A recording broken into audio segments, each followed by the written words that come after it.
നമസ്കാരം, ഞാൻ ബൈജു എന്നാർ. നമ്മുടെ ചാനലിലേക്ക് സ്വാഗതം. വിദേശ വിദ്യാഭ്യാസ രംഗത്ത് നിരന്തരമായ മാറ്റങ്ങളാണ്. നമ്മൾ സാധാരണഗതിയിൽ കേട്ടുകൊണ്ടിരുന്ന ചില ഡെസ്റ്റിനേഷൻസിൽ നിന്നും വ്യത്യസ്തമായിട്ട് പുതിയ ഡെസ്റ്റിനേഷൻസിലേക്ക് കുട്ടികൾ പോകുന്നത് നമ്മളെപ്പോഴും കാണുന്നുണ്ട്.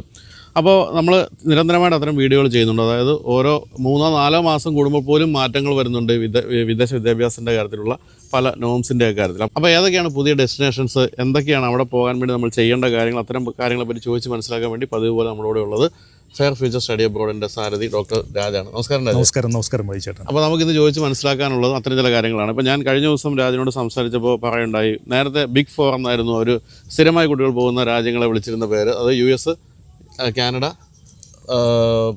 UK, പിന്നെ ഓസ്ട്രേലിയ അല്ലേ, 4 ബിഗ് 4. പക്ഷേ ഇപ്പോൾ അത് മാറിയിട്ട് ബിഗ് 10 എത്തിയിരിക്കുകയാണ്. കൂടുതൽ 6 രാജ്യങ്ങൾ കൂടുതലായിട്ട് അതിലേക്ക് ആഡ് ചെയ്യപ്പെട്ടിരിക്കുന്നു. അപ്പോൾ അത്തരം കാര്യങ്ങൾ ചോദിക്കുക. അതോടൊപ്പം തന്നെ ലോക ചരിത്രത്തിൽ ആദ്യമാണെന്ന് എനിക്ക് തോന്നുന്നു ഇങ്ങനെ ഒരു പുതിയ സംവിധാനം ഫെയർ ഫ്യൂച്ചർ കൊണ്ടുവരികയാണ്. അതായത് നിങ്ങളെ തേടി കൗൺസിലേഴ്സ് നിങ്ങളുടെ അടുത്തേക്ക് എത്തുന്നൊരു സംവിധാനം. അതിനുവേണ്ടി കൗൺസിലിംഗ് ഓൺ വീൽസ് എന്ന് പറയുന്ന ഒരു ബസ് തന്നെ തയ്യാറായിട്ടുണ്ട് അല്ലേ. അപ്പം നമുക്ക് കോളേജുകളിലോ അല്ലെങ്കിൽ യൂണിവേഴ്സിറ്റികളിലോ ഒക്കെ വേണമെങ്കിൽ അങ്ങോട്ട് ചെന്ന് നിങ്ങൾ വിദേശ വിദ്യാഭ്യാസത്തെ പറ്റി പറഞ്ഞ് മനസ്സിലാക്കി കൊടുക്കുകയും അല്ലെ കുട്ടികൾക്ക് കൗൺസിലിംഗ് കൊടുക്കുകയും ചെയ്യും. അപ്പോൾ അതിലേക്ക് നമുക്ക് പിന്നീട് വരാം. അപ്പോൾ നമ്മൾ തുടക്കത്തിൽ പറഞ്ഞ പോലെ ബിഗ് 4 കൺട്രീസിൽ നിന്നും ബിഗ് 10 കൺട്രീസിലേക്ക് ഇപ്പോൾ എത്തിയിരിക്കുകയാണല്ലോ. അപ്പോൾ ഇപ്പോൾ ഈ പറഞ്ഞ 4 കഴിഞ്ഞിട്ടുള്ള 6 രാജ്യങ്ങളിലേക്കാണ് പ്രധാനമായിട്ടും കുട്ടികൾ പോകുന്നത്. കുട്ടികളെ സംബന്ധിച്ചിടത്തോളം നേരത്തെ അവർ ഒരുപക്ഷെ ചിന്തിച്ചിട്ടില്ലായിരുന്ന പുതിയ കുറച്ച് രാജ്യങ്ങളാണ് ഇപ്പോൾ ഈ ബിഗ് 10 എന്ന് പറയുമ്പോഴത്തേക്കും നമുക്ക് പറയേണ്ടി വരിക. അതായത് ഇപ്പോൾ ജർമ്മനി, ഫ്രാൻസ്, അയർലൻഡ്, ന്യൂസിലൻഡ് പോലുള്ള രാജ്യങ്ങളിലേക്കും ഇപ്പം ഇൻ്റർനാഷണൽ സ്റ്റുഡൻറ്റ് വിസയിൽ ധാരാളം കുട്ടികളെ ആ രാജ്യം ഇപ്പോൾ വെൽക്കം ചെയ്യുന്നൊരു സിറ്റുവേഷൻ വരികയും മറ്റും വന്നതോടുകൂടിയാണ് കുട്ടികളുടെ ശ്രദ്ധ നേരത്തെ ബിഗ് 4 എന്ന് മാറിയിട്ട് ഈ ഒരു ബിഗ് 10 എന്ന് പറയുന്ന ഒരു വൈഡ് പ്ലാറ്റ്ഫോം ഇപ്പം അവർക്ക് മുന്നിൽ തുറന്നു വന്നിരിക്കുകയാണ്. അപ്പോൾ നമ്മളൊരു രാജ്യം പഠിക്കാൻ പോകാൻ വേണ്ടി തിരഞ്ഞെടുക്കുമ്പോൾ എന്തൊക്കെയാണ് ശ്രദ്ധിക്കേണ്ട കാര്യങ്ങൾ? എന്തൊക്കെയാണ്? പ്രധാനമായിട്ടും 4 കാര്യങ്ങളാണ് ഒരു വിദേശ വിദ്യാഭ്യാസത്തിന് പോകാനായിട്ട് ഉദ്ദേശിക്കുന്ന ഒരു സ്റ്റുഡൻറ്റിനോ അല്ലെങ്കിൽ കുട്ടിയെ അയക്കാൻ ഉദ്ദേശിക്കുന്ന ഒരു പേരൻറ്റിനെ സംബന്ധിച്ചിടത്തോളം അവർ ശ്രദ്ധിക്കേണ്ടത്. അതിൽ ഏറ്റവും പ്രധാനപ്പെട്ട കാര്യം അഫോർഡബിലിറ്റിയാണ്. അഫോർഡബിലിറ്റി ഇൻ ദ സെൻസ് എന്ന് പറഞ്ഞാൽ ഇപ്പോൾ US കേസിലും അല്ലെങ്കിൽ ഓസ്ട്രേലിയയിലൊക്കെ ഉള്ള ഒരു യൂണിവേഴ്സിറ്റി അല്ലെങ്കിൽ നേരത്തെ ഞാൻ പറഞ്ഞ പോലെ മറ്റേതെങ്കിലും രാജ്യത്തുള്ള ഒരു യൂണിവേഴ്സിറ്റി പഠിക്കാൻ പോകുമ്പോൾ ആദ്യം ആ പെർട്ടിക്കുലർ യൂണിവേഴ്സിറ്റിയിൽ ആ പ്രോഗ്രാമിന് വരുന്ന ട്യൂഷൻ ഫീസ് ഇവർക്ക് അഫോർഡ് ചെയ്യാൻ പറ്റുന്ന തലത്തിലുള്ളതാണോ എന്നുള്ളത് ആദ്യമേ ഒരു മനസ്സിലാക്കിയിരിക്കണം. പലപ്പോഴും കുട്ടികൾക്ക് മറ്റും തെറ്റുപറ്റുന്നത് അവിടെയാണ്. രണ്ടാമത്തെ കാര്യം എലിജിബിലിറ്റിയാണ്. എലിജിബിലിറ്റി എന്ന് പറയുമ്പോഴത്തേക്കും ഇപ്പം പല കുട്ടികളും വന്നിട്ട് ലോകത്തിലെ ഏറ്റവും ഹൈലി റാങ്ക്ഡ് ആയിട്ടുള്ള യൂണിവേഴ്സിറ്റി പഠിക്കണം എന്നുള്ള അവരുടെ ഒരു ആഗ്രഹമാണ്. ഇപ്പോൾ US Ivy League, then UK Russell's university, ഓസ്ട്രേലിയയിലാണെങ്കിലും വളരെ ടോപ്പ് റാങ്ക്ഡ് ആയിട്ടുള്ള യൂണിവേഴ്സിറ്റീസും മറ്റുമുള്ളപ്പോൾ ആ പെർട്ടിക്കുലർ യൂണിവേഴ്സിറ്റി പഠിക്കണം എന്നുണ്ടെങ്കിൽ അതിന് തക്ക രീതിയിലുള്ള അക്കാഡമിക് ബാക്ക്ഗ്രൗണ്ട് അവർക്കുണ്ടോ ഇല്ലയോ എന്നുള്ളത് വളരെ വ്യക്തമായിട്ട് മനസ്സിലാക്കിയതിന് ശേഷം മാത്രമേ ഒരു ആപ്ലിക്കേഷൻ പ്രോസസ്സിങ്ങിലേക്ക് അവരെത്താവുള്ളൂ. അല്ലെങ്കിൽ എന്താ പറ്റുമെന്ന് പറഞ്ഞാൽ ഈ അഡ്മിഷൻ എലിജിബിലിറ്റി ക്രൈറ്റീരിയ ഇവർക്ക് മീറ്റ് ചെയ്യാത്ത രീതിയിലുള്ളൊരു സ്റ്റുഡൻ്റ് ആണെങ്കിൽ ഇത് മനസ്സിലാക്കുന്നത് ചിലപ്പം ഒരുപാട് അഡ്മിഷൻ പ്രോസസ്സിങ്ങിൻ്റെ ഏറ്റവും ഒടുവിലാകുമ്പോൾ അവരുടെ സമയം നഷ്ടപ്പെടുക, അതിനുവേണ്ടി വരുന്ന പണച്ചെലവ്, ഇങ്ങനെയുള്ള കാര്യങ്ങളുണ്ടാകും. പിന്നെ അടുത്തതായിട്ട് എപ്പോഴും വിദേശ വിദ്യാഭ്യാസത്തിന് പോകുന്ന കുട്ടികളിൽ ഇപ്പോൾ പൊതുവേ കണ്ടുവരുന്നൊരു കാര്യം, മിക്കവാറും കുട്ടികൾ അവിടെ ഒരു കോഴ്സ് കഴിഞ്ഞ ശേഷം അവിടെ തന്നെ ഒരു എംപ്ലോയ്മെൻറ്റിലേക്കും സബ്സിക്വൻ്റ് ആയിട്ട് അവർക്കൊരു സെറ്റിൽമെൻറ്റ് ഓപ്ഷനും കൂടെ അവർ നോക്കുന്നവരാണെങ്കിൽ ഇപ്പോൾ പല രാജ്യങ്ങളിലും PR ഫ്രണ്ട്ലി ആയിട്ടുള്ള സ്റ്റഡി അബ്രോഡ് ഡെസ്റ്റിനേഷൻസും ഉണ്ട്, അങ്ങനെ അല്ലാത്ത രാജ്യങ്ങളും ഉണ്ട്. അപ്പോൾ അവർക്ക് പഠിക്കാൻ മാത്രം ഉദ്ദേശിച്ചിട്ട് അവിടെ പോകുന്നു, പഠനശേഷം അവർക്ക് ഇന്ത്യയിലേക്ക് മടങ്ങി വന്നിട്ട് ഇവിടെ ആ ക്വാളിഫിക്കേഷൻ കൊണ്ടൊരു ബെറ്റർ കരിയർ ഡെവലപ്പ് ചെയ്യാൻ ഉദ്ദേശിക്കുന്നവരാണെങ്കിൽ അവർക്ക് അങ്ങനെയുള്ള രാജ്യങ്ങൾ ചൂസ് ചെയ്യുന്നുണ്ട്, കുഴപ്പമില്ല. അതായത് PR ഫ്രണ്ട്ലി അല്ലാത്ത രാജ്യമാണ്. നേരെ മറിച്ച് അവർക്ക് അവിടെ പഠിക്കാൻ പോകണം, പഠിച്ച ശേഷം അവിടെ തന്നെ ഒരു എംപ്ലോയ്മെൻറ്റ് കിട്ടാനുള്ളൊരു സാധ്യത, തന്നെ ആ രാജ്യത്തൊരു പെർമനൻറ്റ് സെറ്റിൽമെൻറ്റ് വിത്ത് ഫാമിലിയും കൂടെ ആയിട്ട് സെറ്റിൽ ചെയ്യാൻ പറ്റുന്ന രീതിയിലുള്ള ഇമിഗ്രേഷൻ സപ്പോർട്ടീവായിട്ടുള്ള രാജ്യങ്ങളുണ്ടോ എന്നുള്ളത് അവരുടെ ഒരു ബക്കറ്റ് ലിസ്റ്റിനകത്ത് നോക്കിയിട്ട് മനസ്സിലാക്കിയിട്ട് വേണം സെറ്റിൽമെൻറ്റ് ഉദ്ദേശിക്കുന്ന കുട്ടികളാണെങ്കിൽ ഒരു രാജ്യം സെലക്ട് ചെയ്യാനായിട്ട്. അല്ലെങ്കിൽ ചിലപ്പോൾ അവർക്ക് ഉദ്ദേശിക്കുന്ന പോലെ ഒരു PR അത്ര എളുപ്പം ചിലപ്പോൾ കിട്ടിയില്ല എന്ന് വരും, മടങ്ങി വരേണ്ടതായിട്ടുള്ള സിറ്റുവേഷൻ പോലും ചിലപ്പോൾ വന്നു എന്ന് വരാം. അടുത്തായിട്ട് ശ്രദ്ധിക്കേണ്ട കാര്യം സേഫ്റ്റിയാണ്. അത് ഇപ്പോഴത്തെ ഒരു കാലത്ത് ഏറ്റവും അതെ. കാരണം നമുക്കറിയാം ഏതാണ്ടൊരു കുറച്ച് കാലങ്ങൾക്ക് മുൻപായിരുന്നു റഷ്യയും ഉക്രൈനും തമ്മിലുള്ള യുദ്ധമുണ്ടായ സമയത്ത് ആ രാജ്യത്ത് പഠിച്ചുകൊണ്ടിരുന്ന പല വിദ്യാർത്ഥികളല്ല മുഴുവൻ വിദ്യാർത്ഥികൾക്കും മടങ്ങി വരേണ്ടി വന്നു. അവരെ കൊണ്ടുവരാൻ തന്നെ ഗവൺമെൻറ് ഓഫ് ഇന്ത്യക്ക് ഒരുപാട് പരിശ്രമങ്ങൾ ചെയ്യേണ്ടി വരുന്നു. അത് സേഫ്റ്റിയെക്കുറിച്ച് ധാരണയില്ലാതെ ചിലപ്പോൾ പോയതുകൊണ്ടാവാം എന്ന് നമുക്ക് മനസ്സിലാക്കാൻ പറ്റും. അപ്പോൾ ഈ പറയുന്ന പോലെ എന്തെങ്കിലും കാരണവശാൽ അവിടുത്തെ ഒരു സിറ്റുവേഷൻ വേഴ്സ് ആവാൻ സാധ്യതയുള്ള രാജ്യങ്ങളിൽ പഠിക്കാൻ പോകുന്ന കുട്ടികൾ അതിന് സാധ്യത പരമാവധി ഒഴിവാക്കണം എന്നുണ്ടെങ്കിൽ സേഫ്റ്റി എന്ന് പറഞ്ഞൊരു ആസ്പെക്റ്റ് കൂടി കുട്ടികളാണെങ്കിലും അവരെ അയക്കുന്ന രക്ഷിതാക്കളാണെങ്കിലും കൃത്യമായിട്ട് ആ ഒരു പെർട്ടിക്കുലർ സോണിനെ കുറിച്ച് മനസ്സിലാക്കിയിട്ട് വേണം ഒരു വിദേശ വിദ്യാഭ്യാസത്തിന് പോകുമ്പം ആ രാജ്യം തിരഞ്ഞെടുക്കാൻ. അപ്പോൾ എന്നാലും ഞാൻ മനസ്സിലാക്കിയിടത്തോളം ഈ ബിഗ് 4 കൺട്രീസിലേക്ക് ഇപ്പം പോകുന്ന കുട്ടികൾക്ക് കുറവൊന്നുമില്ല അല്ലേ? പുതുതായിട്ട് 6 ആഡ് ചെയ്തു എന്നേ ഉള്ളൂ. അത് ഏതൊക്കെയാണ് അപ്പോൾ ആ രാജ്യങ്ങൾ? ഇപ്പോൾ പുതുതായിട്ട് വന്നിരിക്കുന്ന രാജ്യങ്ങളുടെ പട്ടിക നോക്കുകയാണെങ്കിൽ ഏറ്റവും പ്രധാനമായിട്ട് Germany, then France, Ireland, New Zealand ഇങ്ങനെയുള്ള രാജ്യങ്ങളൊക്കെയാണ് പുതുതായിട്ട് ഇപ്പോൾ വന്നിരിക്കുന്നത്. അപ്പം നേരത്തെ ഈ പറഞ്ഞ അനുകൂല ഘടകങ്ങൾ ഈ 6 രാജ്യങ്ങളിലും ഉണ്ടോ? തീർച്ചയായിട്ടും ഉണ്ട്. കാരണം ജർമ്മനിയുടെ കാര്യം പറയുവാണെങ്കിൽ, ഒന്ന്, ജർമ്മനിയിൽ ഫ്രീ എഡ്യൂക്കേഷൻ എന്നുള്ളൊരു കോൺസെപ്റ്റാണ് ഏറ്റവും പ്രധാനമായിട്ട് എടുത്ത് പറയുന്നത്. അതായത് ഇപ്പം അവിടെയുള്ള പബ്ലിക് യൂണിവേഴ്സിറ്റിയിൽ പഠിക്കാൻ പോകുന്ന കുട്ടികളെ സംബന്ധിച്ചിടത്തോളം ട്യൂഷൻ ഫീസ് ഇല്ല. അവർക്ക് വരുന്നത് കേവലം സെമസ്റ്റർ ഫീസ് എന്ന് പറഞ്ഞിട്ട് ഒരു ഇന്ത്യൻ കറൻസിൽ ഒരു 30,000 to 50,000 റുപ്പീസ് പെർ ഇയർ വരുന്നുള്ളൂ. അവർക്ക് ഫുഡിനും അക്കോമഡേഷനും വേണ്ടിയുള്ള എക്സ്പെൻസ് മാത്രമേ വരുന്നുള്ളൂ. പിന്നുള്ളത് പ്രൈവറ്റ് യൂണിവേഴ്സിറ്റീസ് ആണ്. പ്രൈവറ്റ് യൂണിവേഴ്സിറ്റീസ് ആണെങ്കിലും ജർമ്മനിയിൽ മറ്റ് രാജ്യങ്ങളെ അപേക്ഷിച്ച് ട്യൂഷൻ ഫീസ് പ്രായണ കുറവാണ്. പിന്നെ ഉള്ളത് നമ്മൾ നോക്കുമ്പോഴത്തേക്കും അയർലൻഡിൻ്റെ കേസ് എന്ന് പറയുമ്പോഴത്തേക്കും അയർലൻഡിൻ്റെ കാര്യത്തിൽ ഏറ്റവും പ്രധാനപ്പെട്ട 2 മേഖല എന്ന് പറയുന്നത്, ഒന്ന് ഫാർമസ്യൂട്ടിക്കൽ സയൻസും പിന്നെ ഒന്ന് IT ആണ്. ഇത് രണ്ടും വളരെ നല്ല രീതിയിൽ ജോബ് ഫെർട്ടൈൽ ആയിട്ടുള്ള ഏരിയ ആണ്. പിന്നെ വരുന്നത് ഫ്രാൻസിൻ്റെ കാര്യം പറയുകയാണെങ്കിൽ, ഫ്രാൻസ് ഒരു ബിസിനസ് സ്കൂൾസിലും മറ്റും പഠിക്കാൻ പോകുന്ന കുട്ടികളെ സംബന്ധിച്ചിടത്തോളം ലോകത്തിലെ ഏറ്റവും ബെസ്റ്റ് ബിസിനസ് സ്കൂൾസിന് കിട്ടുന്ന ഒരു അക്രഡിറ്റേഷൻ എന്ന് പറയുന്നത് ട്രിപ്പിൾ ക്രൗൺ ആണ്. ട്രിപ്പിൾ ക്രൗൺ എന്ന് പറഞ്ഞാൽ ഇന്ത്യയിൽ തന്നെ നോക്കുവാണെങ്കിൽ IIM പോലുള്ള ഇൻസ്റ്റിറ്റ്യൂഷൻസിനാണ് ഇന്ത്യയിൽ ട്രിപ്പിൾ ക്രൗൺ ഉള്ളത്. പക്ഷേ IIM അഡ്മിഷൻ കിട്ടണമെങ്കിൽ നമുക്കറിയാം CAT പോലുള്ള എക്സാംസ് ക്രാക്ക് ചെയ്താൽ മാത്രമേ അവർക്ക് അവിടെ അങ്ങനെ ഒരു അഡ്മിഷൻ പോലും കിട്ടുകയുള്ളൂ. അതിന് തന്നെ വളരെയധികം തയ്യാറെടുപ്പ് വേണം. അപ്പോൾ അങ്ങനെയുള്ള കാര്യങ്ങളൊന്നുമില്ലാതെ വലിയ മാർക്കില്ലാത്ത കുട്ടികൾക്ക് പോലും ഫ്രാൻസിലെ ട്രിപ്പിൾ ക്രൗൺ സ്കൂൾസിൽ അഡ്മിഷൻ കിട്ടാനുള്ള സാധ്യത വളരെ കൂടുതലാണ്. വളരെയധികം ലക്ഷറി ബ്രാൻഡ്സും മറ്റും ഉള്ള ഒരു സ്ഥലമാണ് പാരീസും മറ്റും. അപ്പോൾ ഒരു ഫാഷൻ ഇൻഡസ്ട്രിയുടെ തന്നെ ഒരു ക്യാപിറ്റൽ എന്ന് നമുക്ക് പറയാൻ പറ്റുന്ന ഒരു സ്ഥലമാണ്. അപ്പോൾ അങ്ങനെയുള്ള സ്ഥലത്തേക്കും പഠിക്കാനായിട്ട് പോകുമ്പോഴത്തേക്കും വലിയ പറയത്തക്ക ഫീസൊന്നും വരുന്നില്ലെന്ന് മാത്രമല്ല അഡ്മിഷൻ കിട്ടാനുള്ള എളുപ്പം. അപ്പോൾ ഞാൻ നേരത്തെ പറഞ്ഞു എലിജിബിലിറ്റി ക്രൈറ്റീരിയ. അപ്പോൾ അഫോർഡബിലിറ്റിയും എലിജിബിലിറ്റിയും കൃത്യമായിട്ട് നമുക്ക് ഈ പറയുന്ന രാജ്യങ്ങളിൽ കാണാനായിട്ട് സാധിക്കും. ഇത് കണ്ടുകൊണ്ടിരിക്കുന്ന പലർക്കും ഈ ബിഗ് 4ലേക്ക് പോകാൻ വേണ്ടിയുള്ള എലിജിബിലിറ്റി എന്താണെന്ന് അത്തരം കാര്യങ്ങളൊക്കെ അറിയാമായിരിക്കും. കാരണം വർഷങ്ങളെ നമ്മൾ കേട്ടുകൊണ്ടിരിക്കുകയാണ്. പക്ഷേ പുതുതായിട്ട് വന്നിരിക്കുന്ന ഈ ഒരു ബിഗ് 6ൽ ജർമ്മനി നമുക്ക് ആദ്യം എടുക്കാം. ജർമ്മനിയിൽ പോകാൻ വേണ്ട എലിജിബിലിറ്റി എന്താണ്? എത്രത്തോളം ഫീസ് വേണ്ടി വരും? പാർട്ട് ടൈം ചെയ്യാൻ പറ്റുമോ? സ്പൗസിനെ കൊണ്ടുപോകാൻ പറ്റും? അത്തരം കാര്യങ്ങളൊന്ന് വിശദമായിട്ട് പറയാമോ? ജർമ്മനിയുടെ കാര്യത്തിൽ പബ്ലിക് യൂണിവേഴ്സിറ്റീസും പ്രൈവറ്റ് യൂണിവേഴ്സിറ്റീസും അവിടെയുണ്ട്. അതിൽ പബ്ലിക് യൂണിവേഴ്സിറ്റീസിലാണ് പഠിക്കാൻ പോകുന്നതെങ്കിൽ സ്റ്റുഡൻറ്റിനെ സംബന്ധിച്ചിടത്തോളം ട്യൂഷൻ ഫീസ് ഇല്ല. പകരം അവർക്കൊരു സെമസ്റ്റർ കോൺട്രിബ്യൂഷൻ ഫീസ് എന്ന് പറഞ്ഞിട്ട് ഒരു വർഷത്തിൽ ഏതാണ്ട് ഒരു 30,000 ആവറേജ് ഇന്ത്യൻ രൂപ അതാണ് അവരുടെ ഒരു കോസ്റ്റ് യൂണിവേഴ്സിറ്റിയിലേക്ക് അടയ്ക്കേണ്ടതായിട്ട് വരുന്നത്. അത് വാസ്തവത്തിൽ അവർക്ക് അവിടെ പോയി കഴിഞ്ഞാൽ അവിടുത്തെ ബസ് കൺസെഷൻ, അതുപോലെ തന്നെ ക്യാൻറ്റീനിൽ വേണ്ടി വരുന്ന കൺസെഷൻസ്, ഇങ്ങനെയുള്ള കാര്യങ്ങൾക്ക് ഉപയോഗിക്കാൻ യൂണിവേഴ്സിറ്റി ഇവരുടെ നിന്ന് കളക്ട് ചെയ്യുന്ന ഒരു സർട്ടൻ എമൗണ്ട് എന്നുള്ളത് മാത്രമേ ഉള്ളൂ.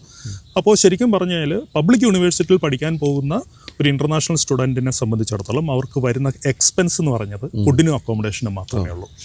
അതേസമയം തന്നെ മറ്റൊരു കാര്യം അവിടെ അറിയേണ്ടത്, പബ്ലിക് യൂണിവേഴ്സിറ്റീസിൽ 2 തരം സിലബസാണ് അവർ ഫോളോ ചെയ്യുന്നത്. ഒന്ന് ജർമ്മൻ ലാംഗ്വേജിൽ തന്നെ ഫോളോ ചെയ്യുന്ന ഒരു കരിക്കുലമാണെന്നുണ്ടെങ്കിൽ അവർക്ക് ജർമ്മൻ ലാംഗ്വേജിൻ്റെ പ്രൊഫഷ്യൻസിയും കൂടെ എടുത്തിട്ട് വേണം ഇവിടെ നിന്ന് ആ യൂണിവേഴ്സിറ്റിയിലേക്കുള്ള ആപ്ലിക്കേഷൻ അയക്കാനും അഡ്മിഷൻ എടുക്കാനും. അതേസമയം ഇപ്പോൾ ഏറ്റവും വലിയൊരു പ്ലസ് പോയിന്റ് കിട്ടിയിരിക്കുന്നത്, ഇപ്പോൾ പ്രത്യേകിച്ചും ഇന്ത്യയിൽ നിന്നൊക്കെയുള്ള കുട്ടികളെ സംബന്ധിച്ചിടത്തോളം അവർക്ക് ഇംഗ്ലീഷിലായിരിക്കും കൂടുതൽ പ്രൊഫഷ്യൻസി ഉണ്ടാകുന്നത്. അപ്പോൾ ജർമ്മനിയിൽ പഠിക്കാൻ പോകുന്ന കുട്ടികൾക്ക് ജർമ്മനിൽ പബ്ലിക് യൂണിവേഴ്സിറ്റീസിൽ തന്നെ ഇംഗ്ലീഷ് ടോട്ടായിട്ടുള്ള കോഴ്സിന് അഡ്മിഷൻ എടുക്കാൻ പറ്റും. അപ്പോൾ അങ്ങനെ വരുന്ന കുട്ടികളെ സംബന്ധിച്ചിടത്തോളം ജർമ്മൻ ലാംഗ്വേജിൻ്റെ പ്രൊഫഷ്യൻസി ഒന്നും തന്നെ അവർ അവിടെ കൊണ്ടുവരേണ്ട കാര്യമില്ല. പകരം IELTS മാത്രം മതി. പിന്നെ ഈ പറയുന്ന പോലെ തന്നെ പ്രൈവറ്റ് യൂണിവേഴ്സിറ്റീസും ഉണ്ട്. പ്രൈവറ്റ് യൂണിവേഴ്സിറ്റീസിലും ജർമ്മൻ ടോട്ടായിട്ടുള്ള സിലബസിലുള്ളതും കിട്ടും, അതുപോലെ തന്നെ ഇംഗ്ലീഷ് ടോട്ടും കിട്ടും. പക്ഷേ നമ്മളിപ്പോൾ കണ്ടുവരുന്നത് ജർമ്മനിയിൽ പഠിക്കാൻ പോകുന്ന കുട്ടികൾ ഭൂരിഭാഗം പേരും ഇംഗ്ലീഷ് ടോട്ടിലുള്ള സിലബസ് ഫോളോ ചെയ്യുന്ന കോഴ്സുകൾക്കാണ് ഇതിപ്പോൾ പബ്ലിക്കിലാണെങ്കിലും പ്രൈവറ്റിലാണെങ്കിലും അഡ്മിഷൻ എടുക്കുന്നത്. പ്രൈവറ്റിലാണെങ്കിലും ട്യൂഷൻ ഫീസ് നമ്മൾ കമ്പയർ ചെയ്ത് നോക്കുമ്പോൾ ബിഗ് 4 കമ്പയർ ചെയ്യുമ്പോൾ ശരിക്കും പറഞ്ഞാൽ കുറവാണ്. അപ്പോൾ അവർക്ക് അവിടെയും ട്യൂഷൻ ഫീസിൻ്റെ കാര്യത്തിൽ ഒരു അഡ്വാൻറ്റേജ് കിട്ടുന്നുണ്ട്. പിന്നെ എലിജിബിലിറ്റി ക്രൈറ്റീരിയ മിക്കവാറും എലിജിബിലിറ്റി എന്ന് പറഞ്ഞാൽ ഒരു 55% മാർക്ക് തൊട്ടുള്ള കുട്ടികൾക്ക് അഡ്മിഷൻ കിട്ടാനുള്ള ഒരു സൗകര്യം അവിടെയുണ്ട് പ്രൈവറ്റ് യൂണിവേഴ്സിറ്റീസ് ആണെങ്കിൽ. പബ്ലിക് യൂണിവേഴ്സിറ്റീസിലാണെന്നുണ്ടെങ്കിൽ കുറച്ചും കൂടെ അക്കാഡമിക്കലി ഒരു ഹയർ ലെവലിലുള്ളൊരു കുട്ടിയാണെന്നുണ്ടെങ്കിൽ അവർക്ക് അവിടെ അഡ്മിഷൻ എടുക്കാം. ട്യൂഷൻ ഫീസ് അവിടെയും ഇല്ലാതെ പഠിക്കാൻ പറ്റും. പാർട്ട് ടൈം ചെയ്യാൻ പറ്റും. പാർട്ട് ടൈം ചെയ്യാം. ജർമ്മനിയിൽ 20 മണിക്കൂർ സ്റ്റുഡൻസിന് പാർട്ട് ടൈം വർക്ക് പെർമിറ്റ് അലൗഡാണ്.